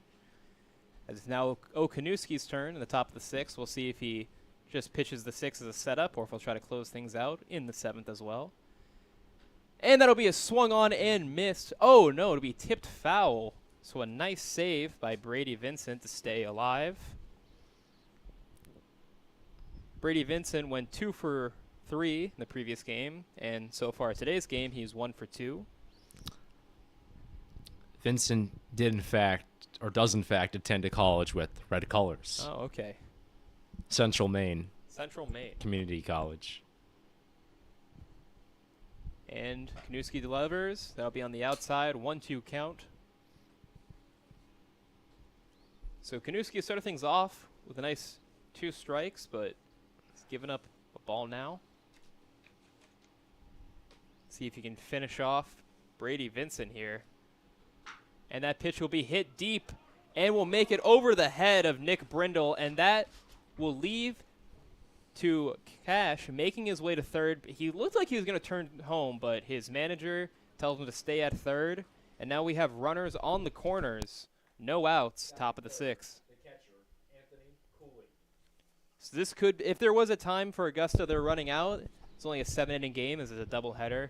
Now would be the time to maybe take the lead from the Beach Bugs and try to get a win. They won both their games in Augusta. This is an interdivisional game. Both by 1 run. Anthony Cooley up to bat now. He's Gonna hit that one foul. 0-1 count. Technically 0 for 0 today with a walk and a hit by pitch.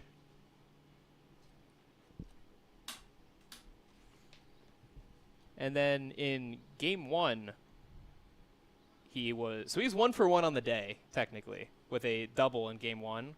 Overall, he was walked in a double game 1. This one, a walk and a hit by pitch. As that is going to be a stolen base attempt by Brady Vincent, but he gets caught stealing. And the Beach Bugs being very careful, making sure that Cash stays at third. And that'll be a caught stealing by Brady Vincent, getting us the first out of the inning. And I just have a question for you, Ryan. What was Cash doing there? They felt like the Beach Bugs were distracted. They maybe could have tried to steal home and tie up the game. Yeah, I'm surprised that he didn't put more of an effort into trying to scare Old Orchard, because he just stood at third, didn't even try. If you make it an effort to walk a little bit down the base path, they got to check on you more, and maybe the runner and the pickle can get away.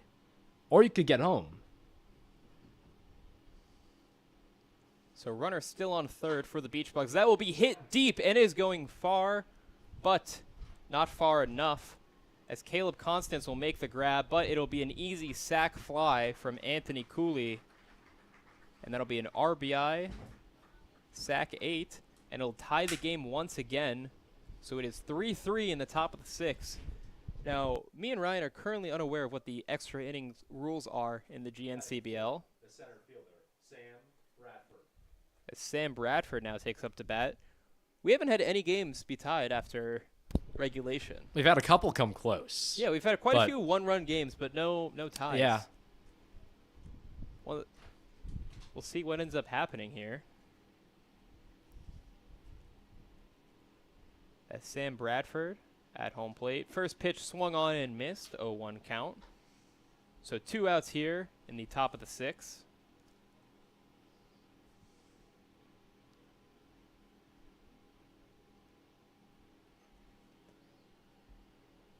So Okanuski on the mound. Another swing and a miss.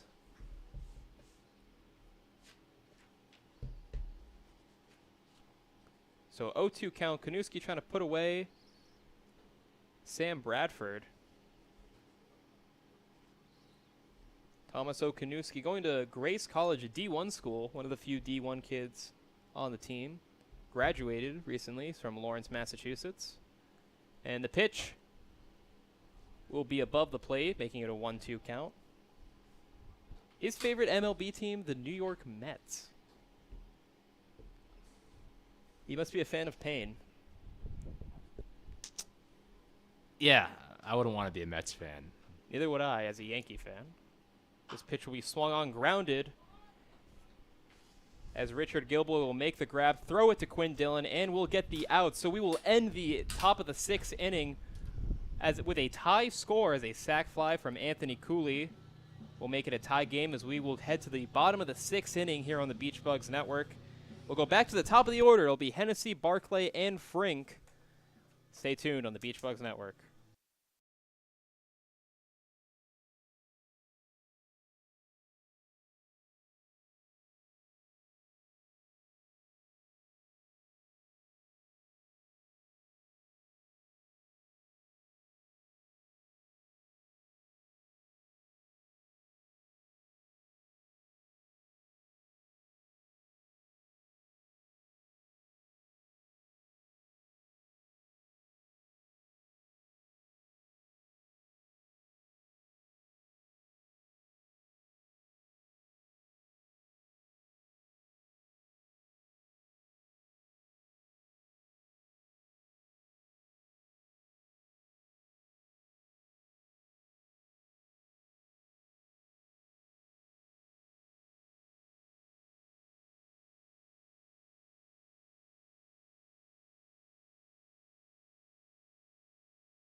So welcome back to the Old Orchard Beach Bugs Network. I'm Jack Mulligan here with Ryan Randoni.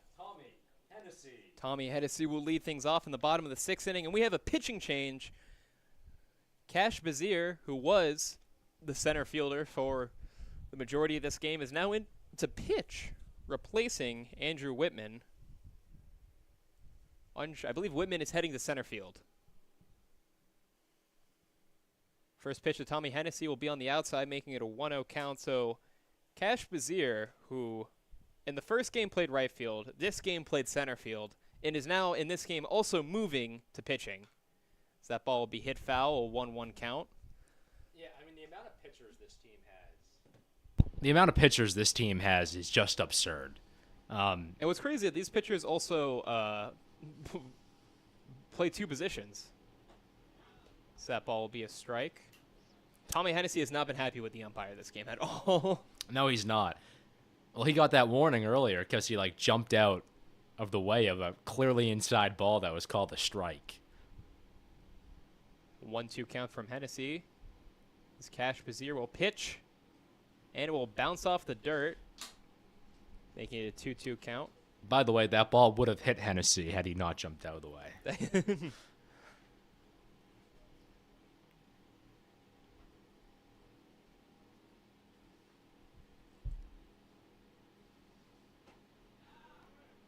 And that pitch will be a strikeout for Tommy Hennessy.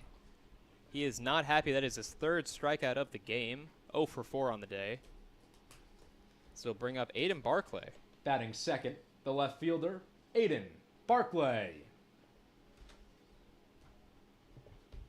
So Aiden Barclay up to bat. First pitch will be on the inside. Aaron Whitman's final numbers on the game: 3 innings pitched. He gave up 6 hits, 1 run, 1 earned run, 1 walk, and 2 strikeouts.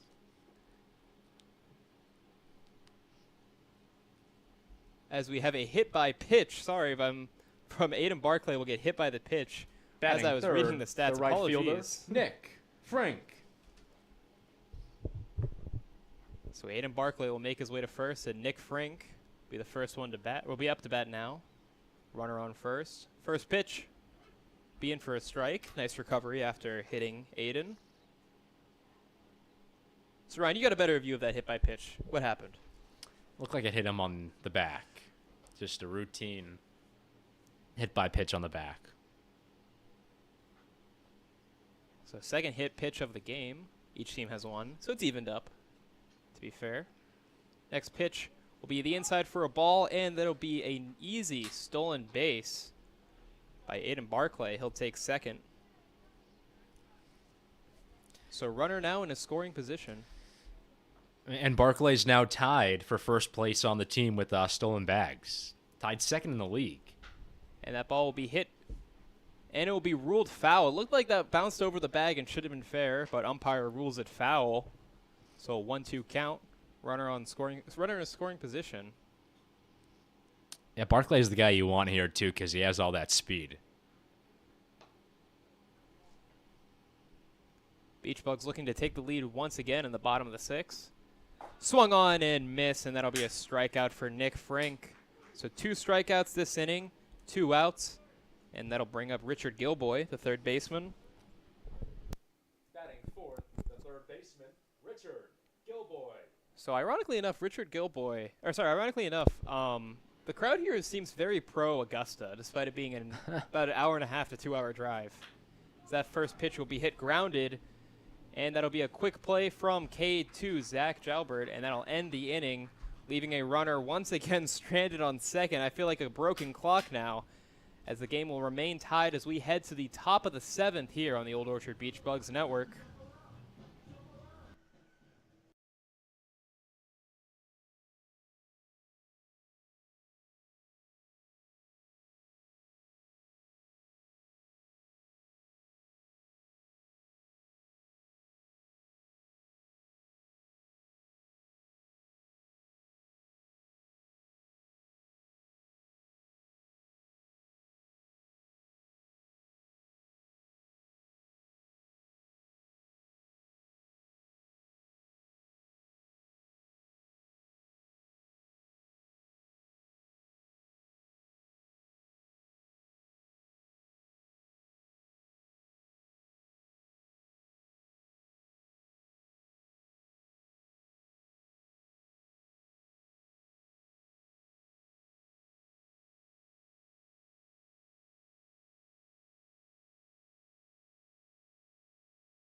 drive the difference with Bill Dodge. And this broadcast is brought to you by Doopy Details Den, your automotive preservation specialist, addicted to properly caring for what drives you, specialized in paint correction, paint maintenance, interior maintenance, and disaster details. Doopy Details Den, proud sponsor of the Old Orchard Beach Bugs Network.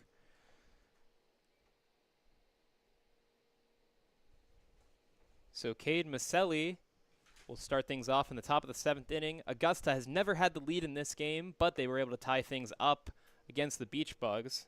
As there'll be a strikeout. There'll be strike number 1, as we have once again a new pitcher on the mound for the Beach Bugs.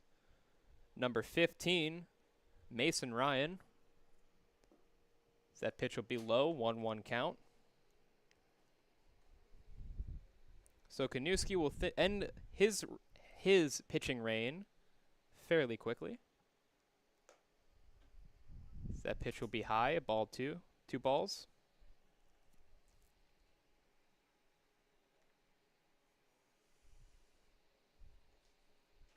He'll end things off, 1 inning pitch, 2 hits, 1 run, 1 earned run, 0 walks, 0 strikeouts. There's now a 2-2 count to Cade Maselli.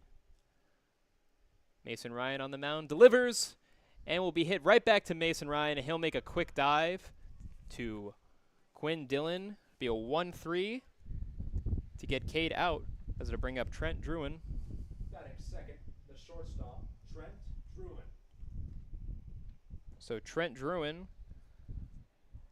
0 for 1 today with a ground ball to the third baseman, as well as an E9, which was able to get 2 runs on the board, as that was a dropped ball by Nick Frank. First pitch, way outside, be a ball. As my apologies to Ryan, as my pages just go flying everywhere. That pitch will be in it for a strike. I have notes on all the players, making sure you guys stay informed, and the wind, as I keep mentioning, it's crazy because game 1 there was no wind, Ryan, right? No. It was really sunny, humid. So that pitch will be hit to the foul ball area. Richard Gilboy will make the play, and that'll be a 5 unassisted. 2 outs now in the top of the 7th. Caden Chase, the right fielder, up to bat now. The right fielder, Caden Chase. So Caden Chase, who we had a little bit of a mix-up at the start of this game about what position he was playing. Up to bat now. First pitch, way high, ball 1. Michael Karen was listed on the official what lineup card? Is that what it's called? Yes. Yeah, lineup card. As that pitch will be hit foul, 1-1 count. But it was Caden Chase who was actually playing for the team, which I kind of figured because as soon as it was his turn to up to bat, the Augusta manager had to talk to the umpire and clear things up on the lineup card. I just don't know why you put Karen on the lineup card and he doesn't even play.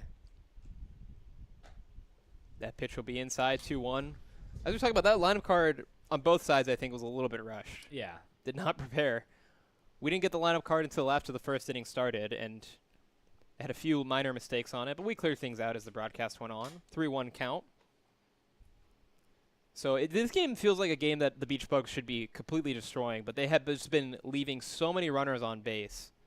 That's kind of killing them, Ryan. Yeah, it has been, and I think too. That ball will be hit foul.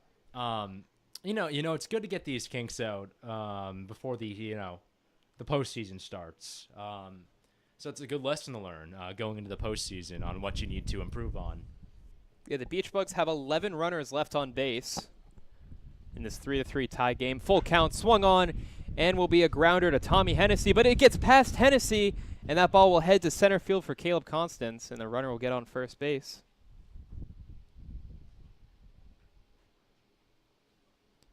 So if things do end up being tied after 7 innings, we'll kind of do what the MLB does. The first baseman, Zach Jalbert. And have a runner on second to start things off. Yeah, that makes Zach the most Jalbert, sense. the first baseman. And I can't imagine, too, Jack, that they would do more than probably like 1 extra inning. Not sure if there's ties in the GNCBL or if they have a tiebreaker. I know a lot of leagues do one extra inning and then it's a tie.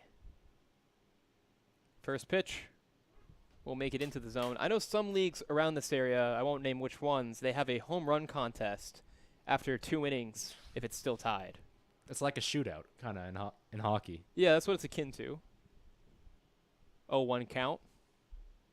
Swung on and missed. Drop ball. It's kind of reminds me a bit of a lot of hockey, because I think the way they do the standings in that one is also with hockey, as it's 2 wins for a point. A win is 2 points, and then an extra innings loss is 1 point. And they go by points instead of record. I've always liked the record better just because... It's more clean. Yes, yeah. 0-2 count. It'll be high.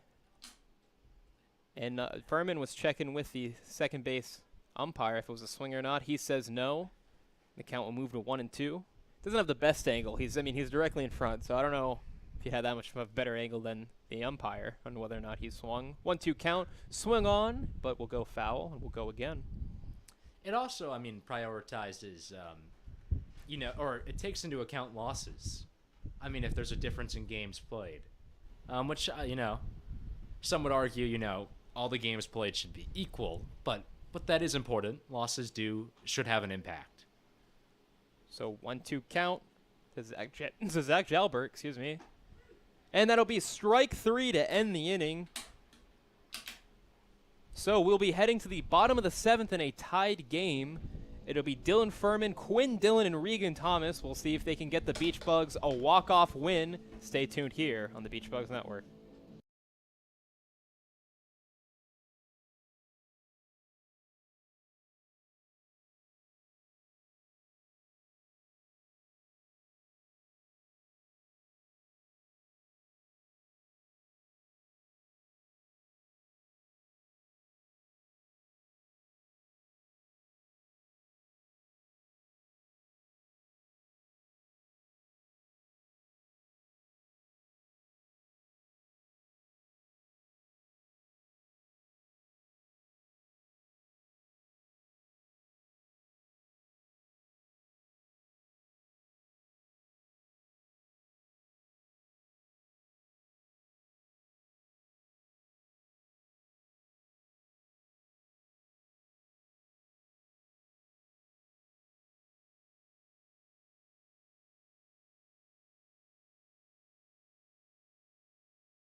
So welcome back to the GNCBL. I'm Jack Mulligan here with Ryan Randoni. During the half inning, we saw a lot of people in the crowd looking behind us.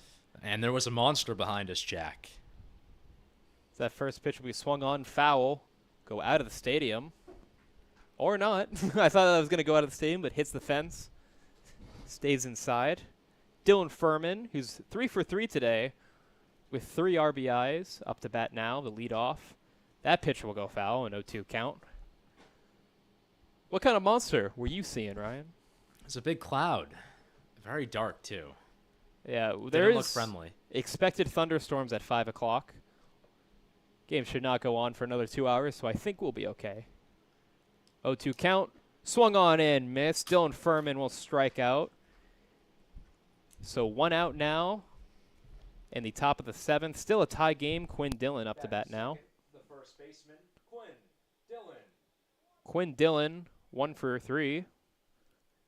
4-3, P4, and a single has been his day so far, at least in game 2. as Cash Bazier will stay in pitching. First pitch curves in for a strike. And the Beach Bugs, they've used all of their pitchers that was listed on their lineup card in the previous inning. That pitch will be on the outside as a ball. So we're going to see what they have to do if they have to go into extra innings. I wouldn't be surprised if they used a backup or a position player.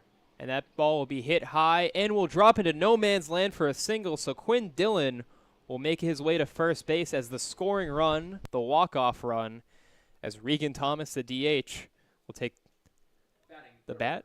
The DH, Regan Thomas. Regan Thomas, 1 for 2 today. The walk, ground out, and 0 for 2 today, with a walk and a fielder's choice and a ground out. Apologies. And Jack, if you're Dylan here, I mean, you got to think about stealing. And you can tell as they're already checking in on Quinn Dillon. Zach Jalbert at first base. Cash Bazier, the former center fielder, now pitching for Augusta. First pitch of the at-bat. Swung on and missed. A nice cut by Regan Thomas. Just completely misses the ball, however. It'll be an 0-1 count. And this is what the Beach Bugs have been struggling with this game, is the runners left on base. So that ball will be on the outside. I mean, if you look at the stat line, they're out hitting Augusta. They're out walking Augusta. They're just not getting the runs home. A 1-1 count. Swung on and missed. Make it 1-2. I mean, 11 runners left on base is not something you really want to see. You're missing your scoring opportunities. Yeah, I think that's probably, I mean, that's got to be close to their most all season. That ball will be hit foul. Regan Thomas staying alive. I'm not sure. Those games where they gave up a bunch of walks and scored runs, I think they would leave the bases loaded a lot of those innings, but then they were also winning by so much that it didn't really matter. Yeah. I think they had an issue with stranded runners in the first doubleheader against Augusta, too, because they out-hit them both games. And that ball will be foul. So we'll stay alive once again. I mean, game one, they only left 3 runners on base going through the stat line. So that was the first game, they were kind of just struggling to get hits after they had an amazing second inning where they were able to get the 2 runs that led to their win.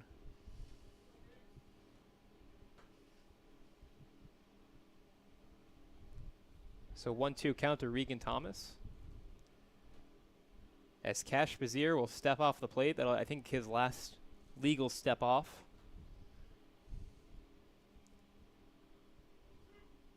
And that'll be a stolen attempt by Quinn Dillon. Drops ball, and he will steal second. So runner at second base now with only 1 out. And that'll be a ball, so a 2-2 count. And now this is where things get dangerous if you're Augusta, as the winning run is on second, the walk-off run. Such a massive stolen base, Jack. They're trying to bring things to extras. Cash Bazier came in the previous inning. His first time through the lineup. And that ball will be hit way over our heads. And that time we heard it. Yeah. So still a 2-2 count.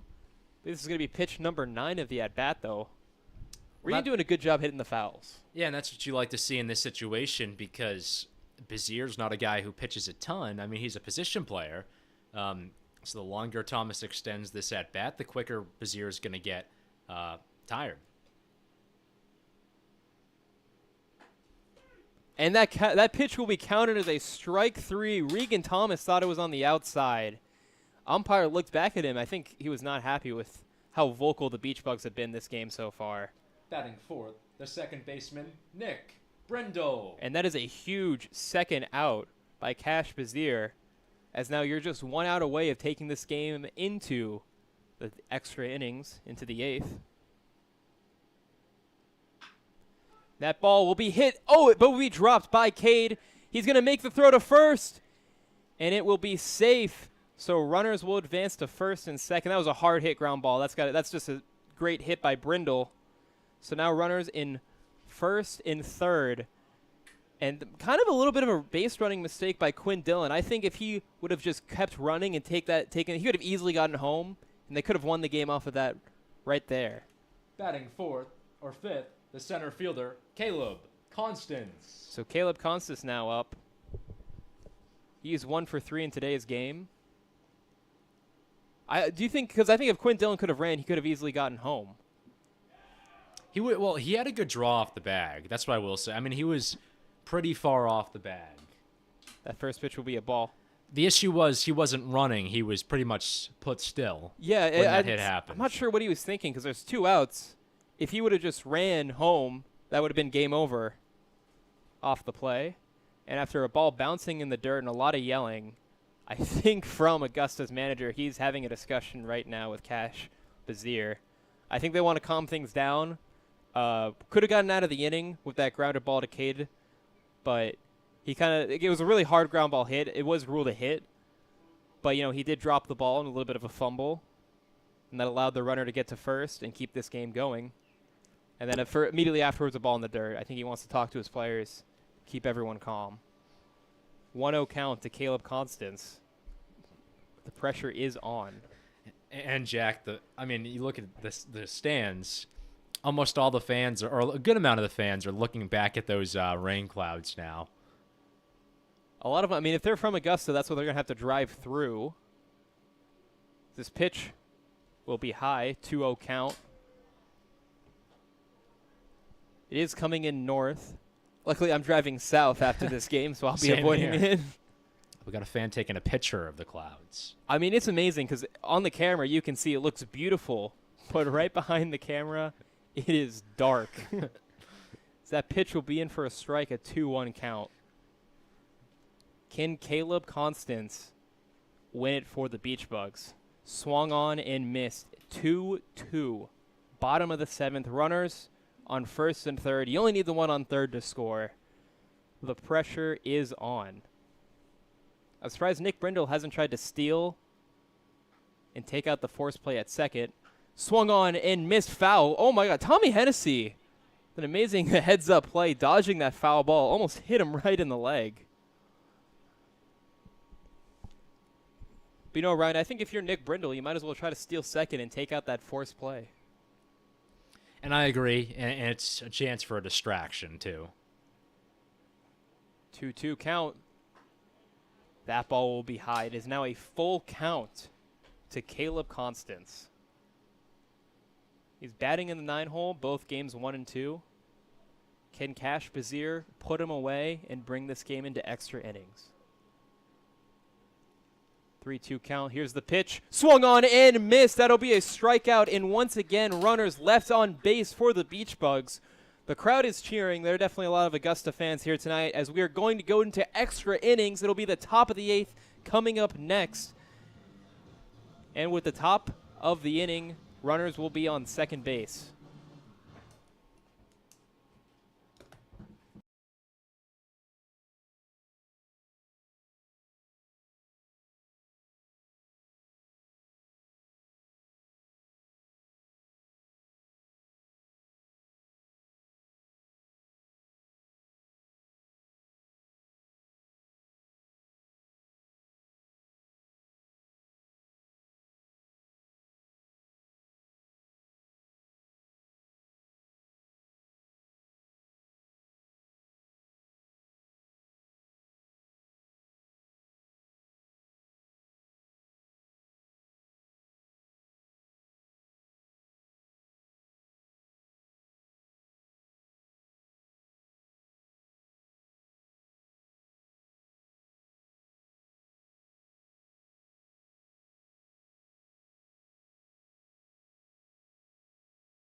So I'm Jack Milligan here with Ryan Randoni as we get set for extra innings here on the GNCBL. Batting first, Kyle Paleshi. Kyle Paleschis will start things off. Zach Jalbert will be on second base.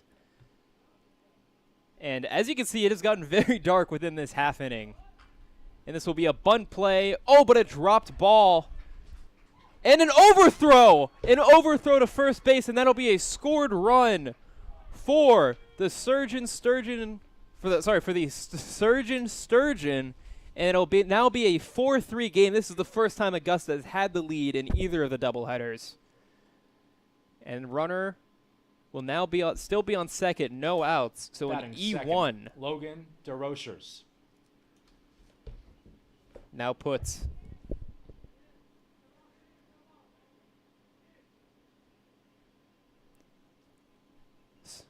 Augusta in the lead.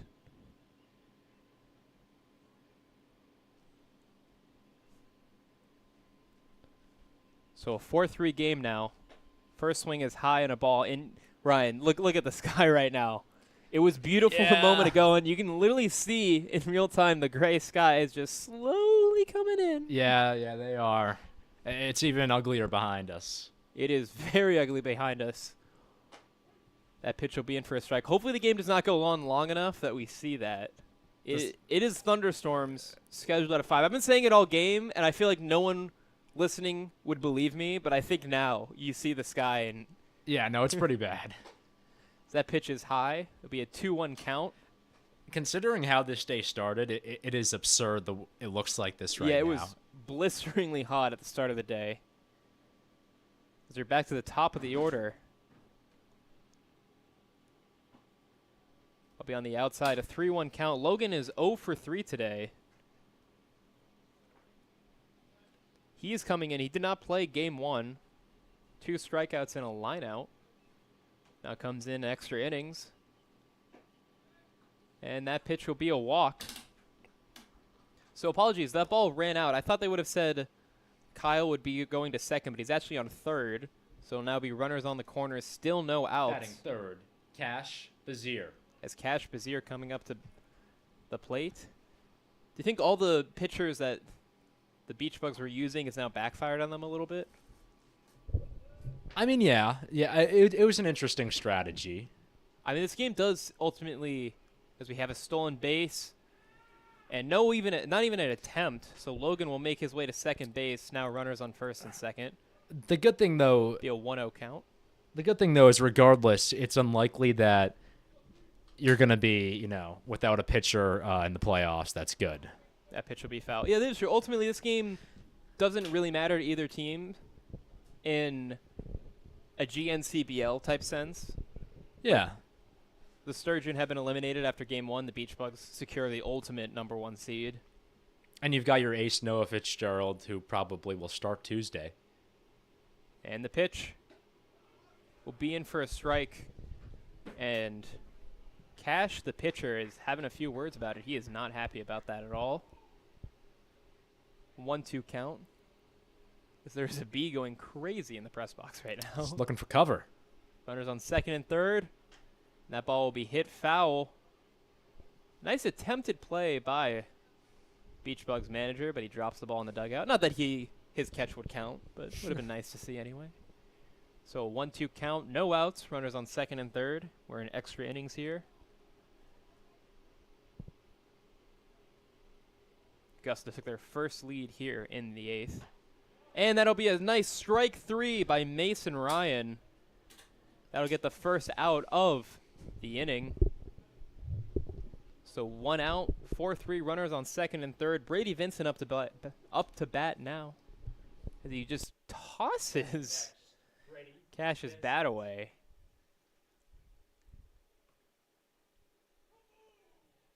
As it looks like the Beach Bugs are going to choose to intentionally walk him.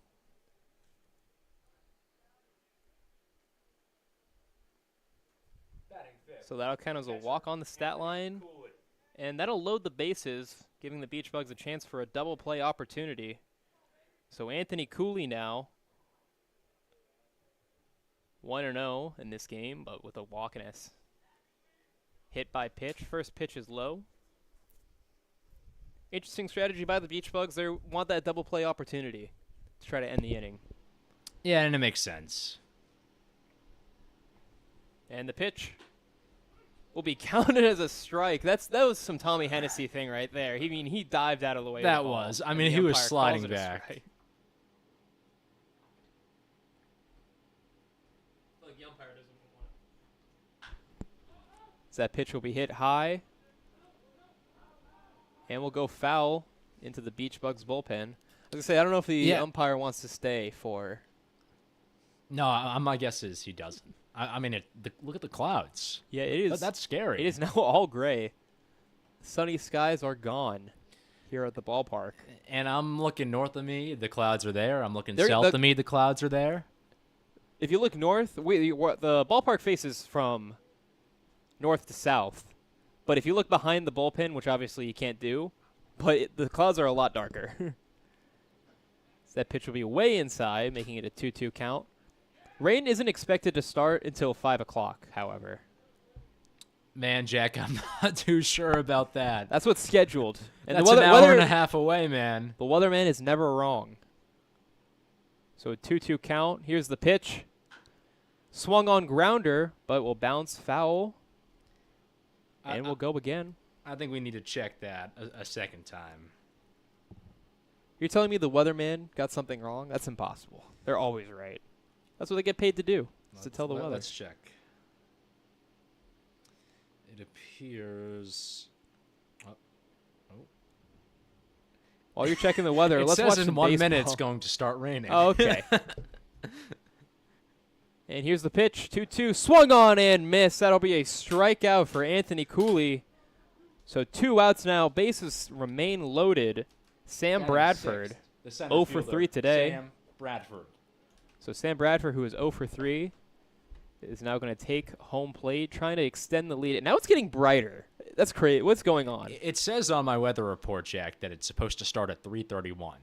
Well, it's now 3:31. That ball will be hit, grounded into the outfield. 1 run will score, and it will only be 1 run. So a nice RBI single by Sam Bradford, his first hit of the game, and what a crucial one. Extends the lead, making it a 5-3 game for Augusta.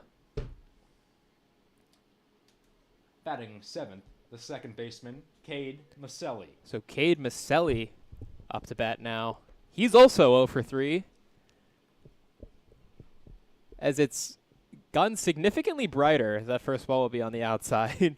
I think we got it got dark and now it got light again. We're still within the thunderstorm. It's right behind us. So 1-0 count. Here's the pitch. That ball will go foul into the stands. Hopefully that player that gets the ball returns it to the first base dugout. And I think, is it drizzling a bit? I don't see any drizzles yet. I'm going to be completely honest. That ball will be hit to the outfield. Oh, but will drop in for another single RBI. Caleb Constance chooses to play it safe and not make a play.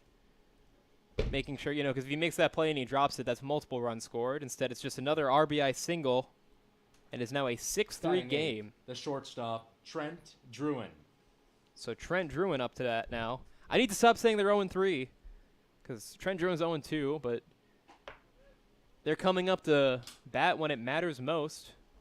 So that first pitch will be in for a ball. 6-3 game. And like I was saying, Ryan, those runners left on base is what killed the Beach Bugs this game. That ball will be outside, 2-0. If they could have scored those runs, this game would have been way over. 11 runners left on base. Actually, 13 if you count the 7th inning, bottom of the 7th. So that pitch will be high, 3-0 count. Yeah, I mean, even in the 7th, really. I mean, Old Orchard should have won that game. You know, they had a man on second with 1 out, perfect positioning, and they couldn't get it across. So a 3-0 count. And that'll be high, and that'll be a walked RBI for Trent Druin, and it is now a 7-3 game.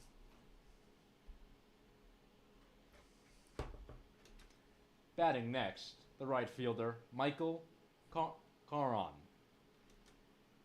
It'll be Caden Chase up to bat now. Sorry, Ryan, you misread the wrong player. So we have a quick mound visit between catcher and pitcher. Trying to calm him down. Trying to get out of this inning. It is 7-3 Augusta. A blown lead by the Beach Bugs. 13 runners left on base by them throughout this game. And the first pitch will make its way in for a strike. 0-1 count.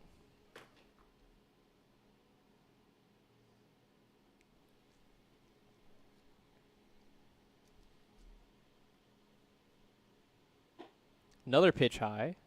1-1 count. Mason Ryan, the fifth pitcher for the Beach Bugs. They wanted to give everybody the chance to pitch, get them ready for the playoffs. Coming to bite them back now. As that pitch will curve its way in for a strike. 1-2 count. Beach Bugs trying to limit the damage and keep this within 4 runs. You know, Augusta just scored 4. Maybe the Beach Bugs could as well in the bottom of the 8th. Here's the pitch. Swung on in, miss. It'll be a dropped ball, but Dylan Furman will make the quick tag at home plate. And that'll end the top of the 8th inning, but not before the Augusta Surgin Sturgeon score 4 runs to take the lead for the first time in this game. It'll now be up to Tommy Hennessy, Aiden Barclay, and Nick Frank, the top of the order, to try to get this win for the Beach Bugs in the bottom of the 8th. I'm Jack Mulligan with Ryan Randoni on the Old Orchard Beach Bugs Network.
Welcome back to the GNCBL. I'm Jack Mulligan here with Ryan Randoni. We're in extra innings, the bottom of the 8th inning here at the ballpark. Back to the top of the order, Tommy Hennessy, who's 0 for 4 today with 3 strikeouts, 2 of which he was not happy with, yelling at the umpire. It'll be Caleb Constance on second base as the extra runner, as the Beach Bugs look to try to crawl back into this game. And Tommy Hennessy will hit that into the outfield, and a bumbled ball by Sam Bradford, the center fielder, will allow Caleb Constance to run home. So a quick RBI single by Tommy Hennessy makes it a 7-4 game.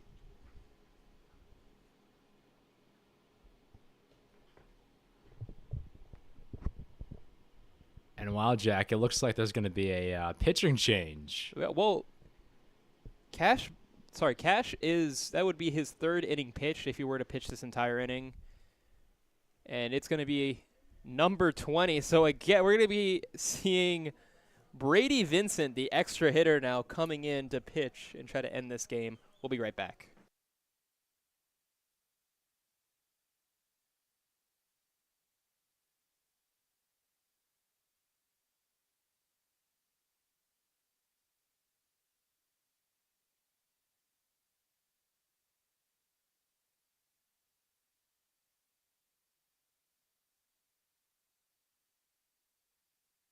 So it will be the extra hitter, Brady Vincent, coming in to try to close out the game. He played first base in the first game and is now went from the extra hitter.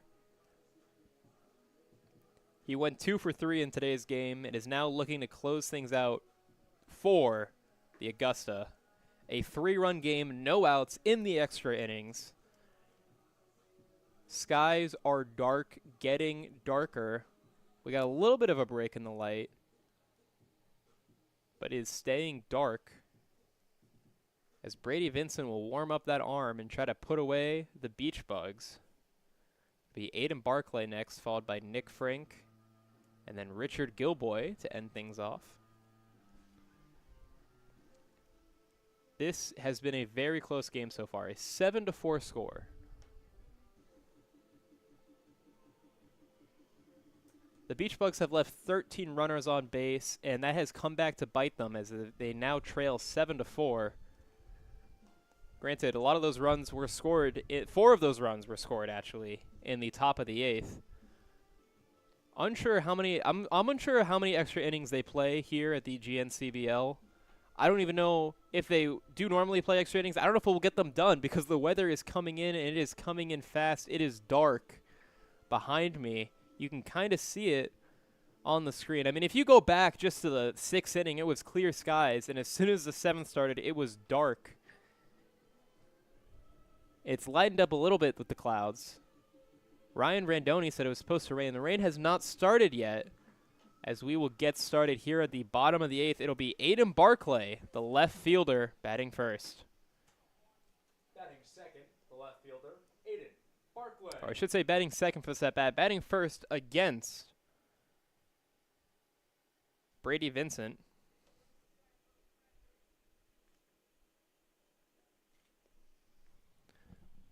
First pitch will be hit softly and will get past Trent. And that'll be a single. That'll put runners on first and second. Apologies for the camera going out at the worst possible time. So runner Tommy Hennessy on second, Aiden Barclay at first. That'll bring up Nick Frank. In this 7-4 game, the tying run is now at home with no outs. Batting third, the right fielder, Nick Frank. So Brady Vincent, not a good way to start off his inning with a single. He's trying to close things out. He needs 3 outs to end the dreams of the Beach Bugs. First pitch will be a strike by Nick Frank.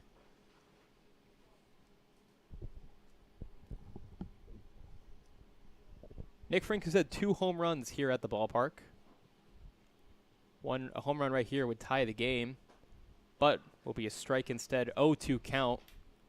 Nick Frank looking to avoid the strikeouts. You don't want to get any outs with this 3-run lead. 3-1 deficit, I should say. 0-2 pitch will be way low, making it a 1-2 count. And Nick Frank will stay alive. Nick Frank 1 for 4 today. The 2 groundouts, a strikeout, and a double. Looking to keep the Beach Bugs alive here. 1-2 pitch. Swung on and hit foul. We'll go again. And he's made good contact. Only strikeout once. He's got a fly out and a ground out as well. So he's made some good marks on the ball. Yeah, he had 3 groundouts in the first game and is here in the top of the 8th. That pitch will be way outside. It'll be a 2-2 count. This will be his 9th at-bat of the day.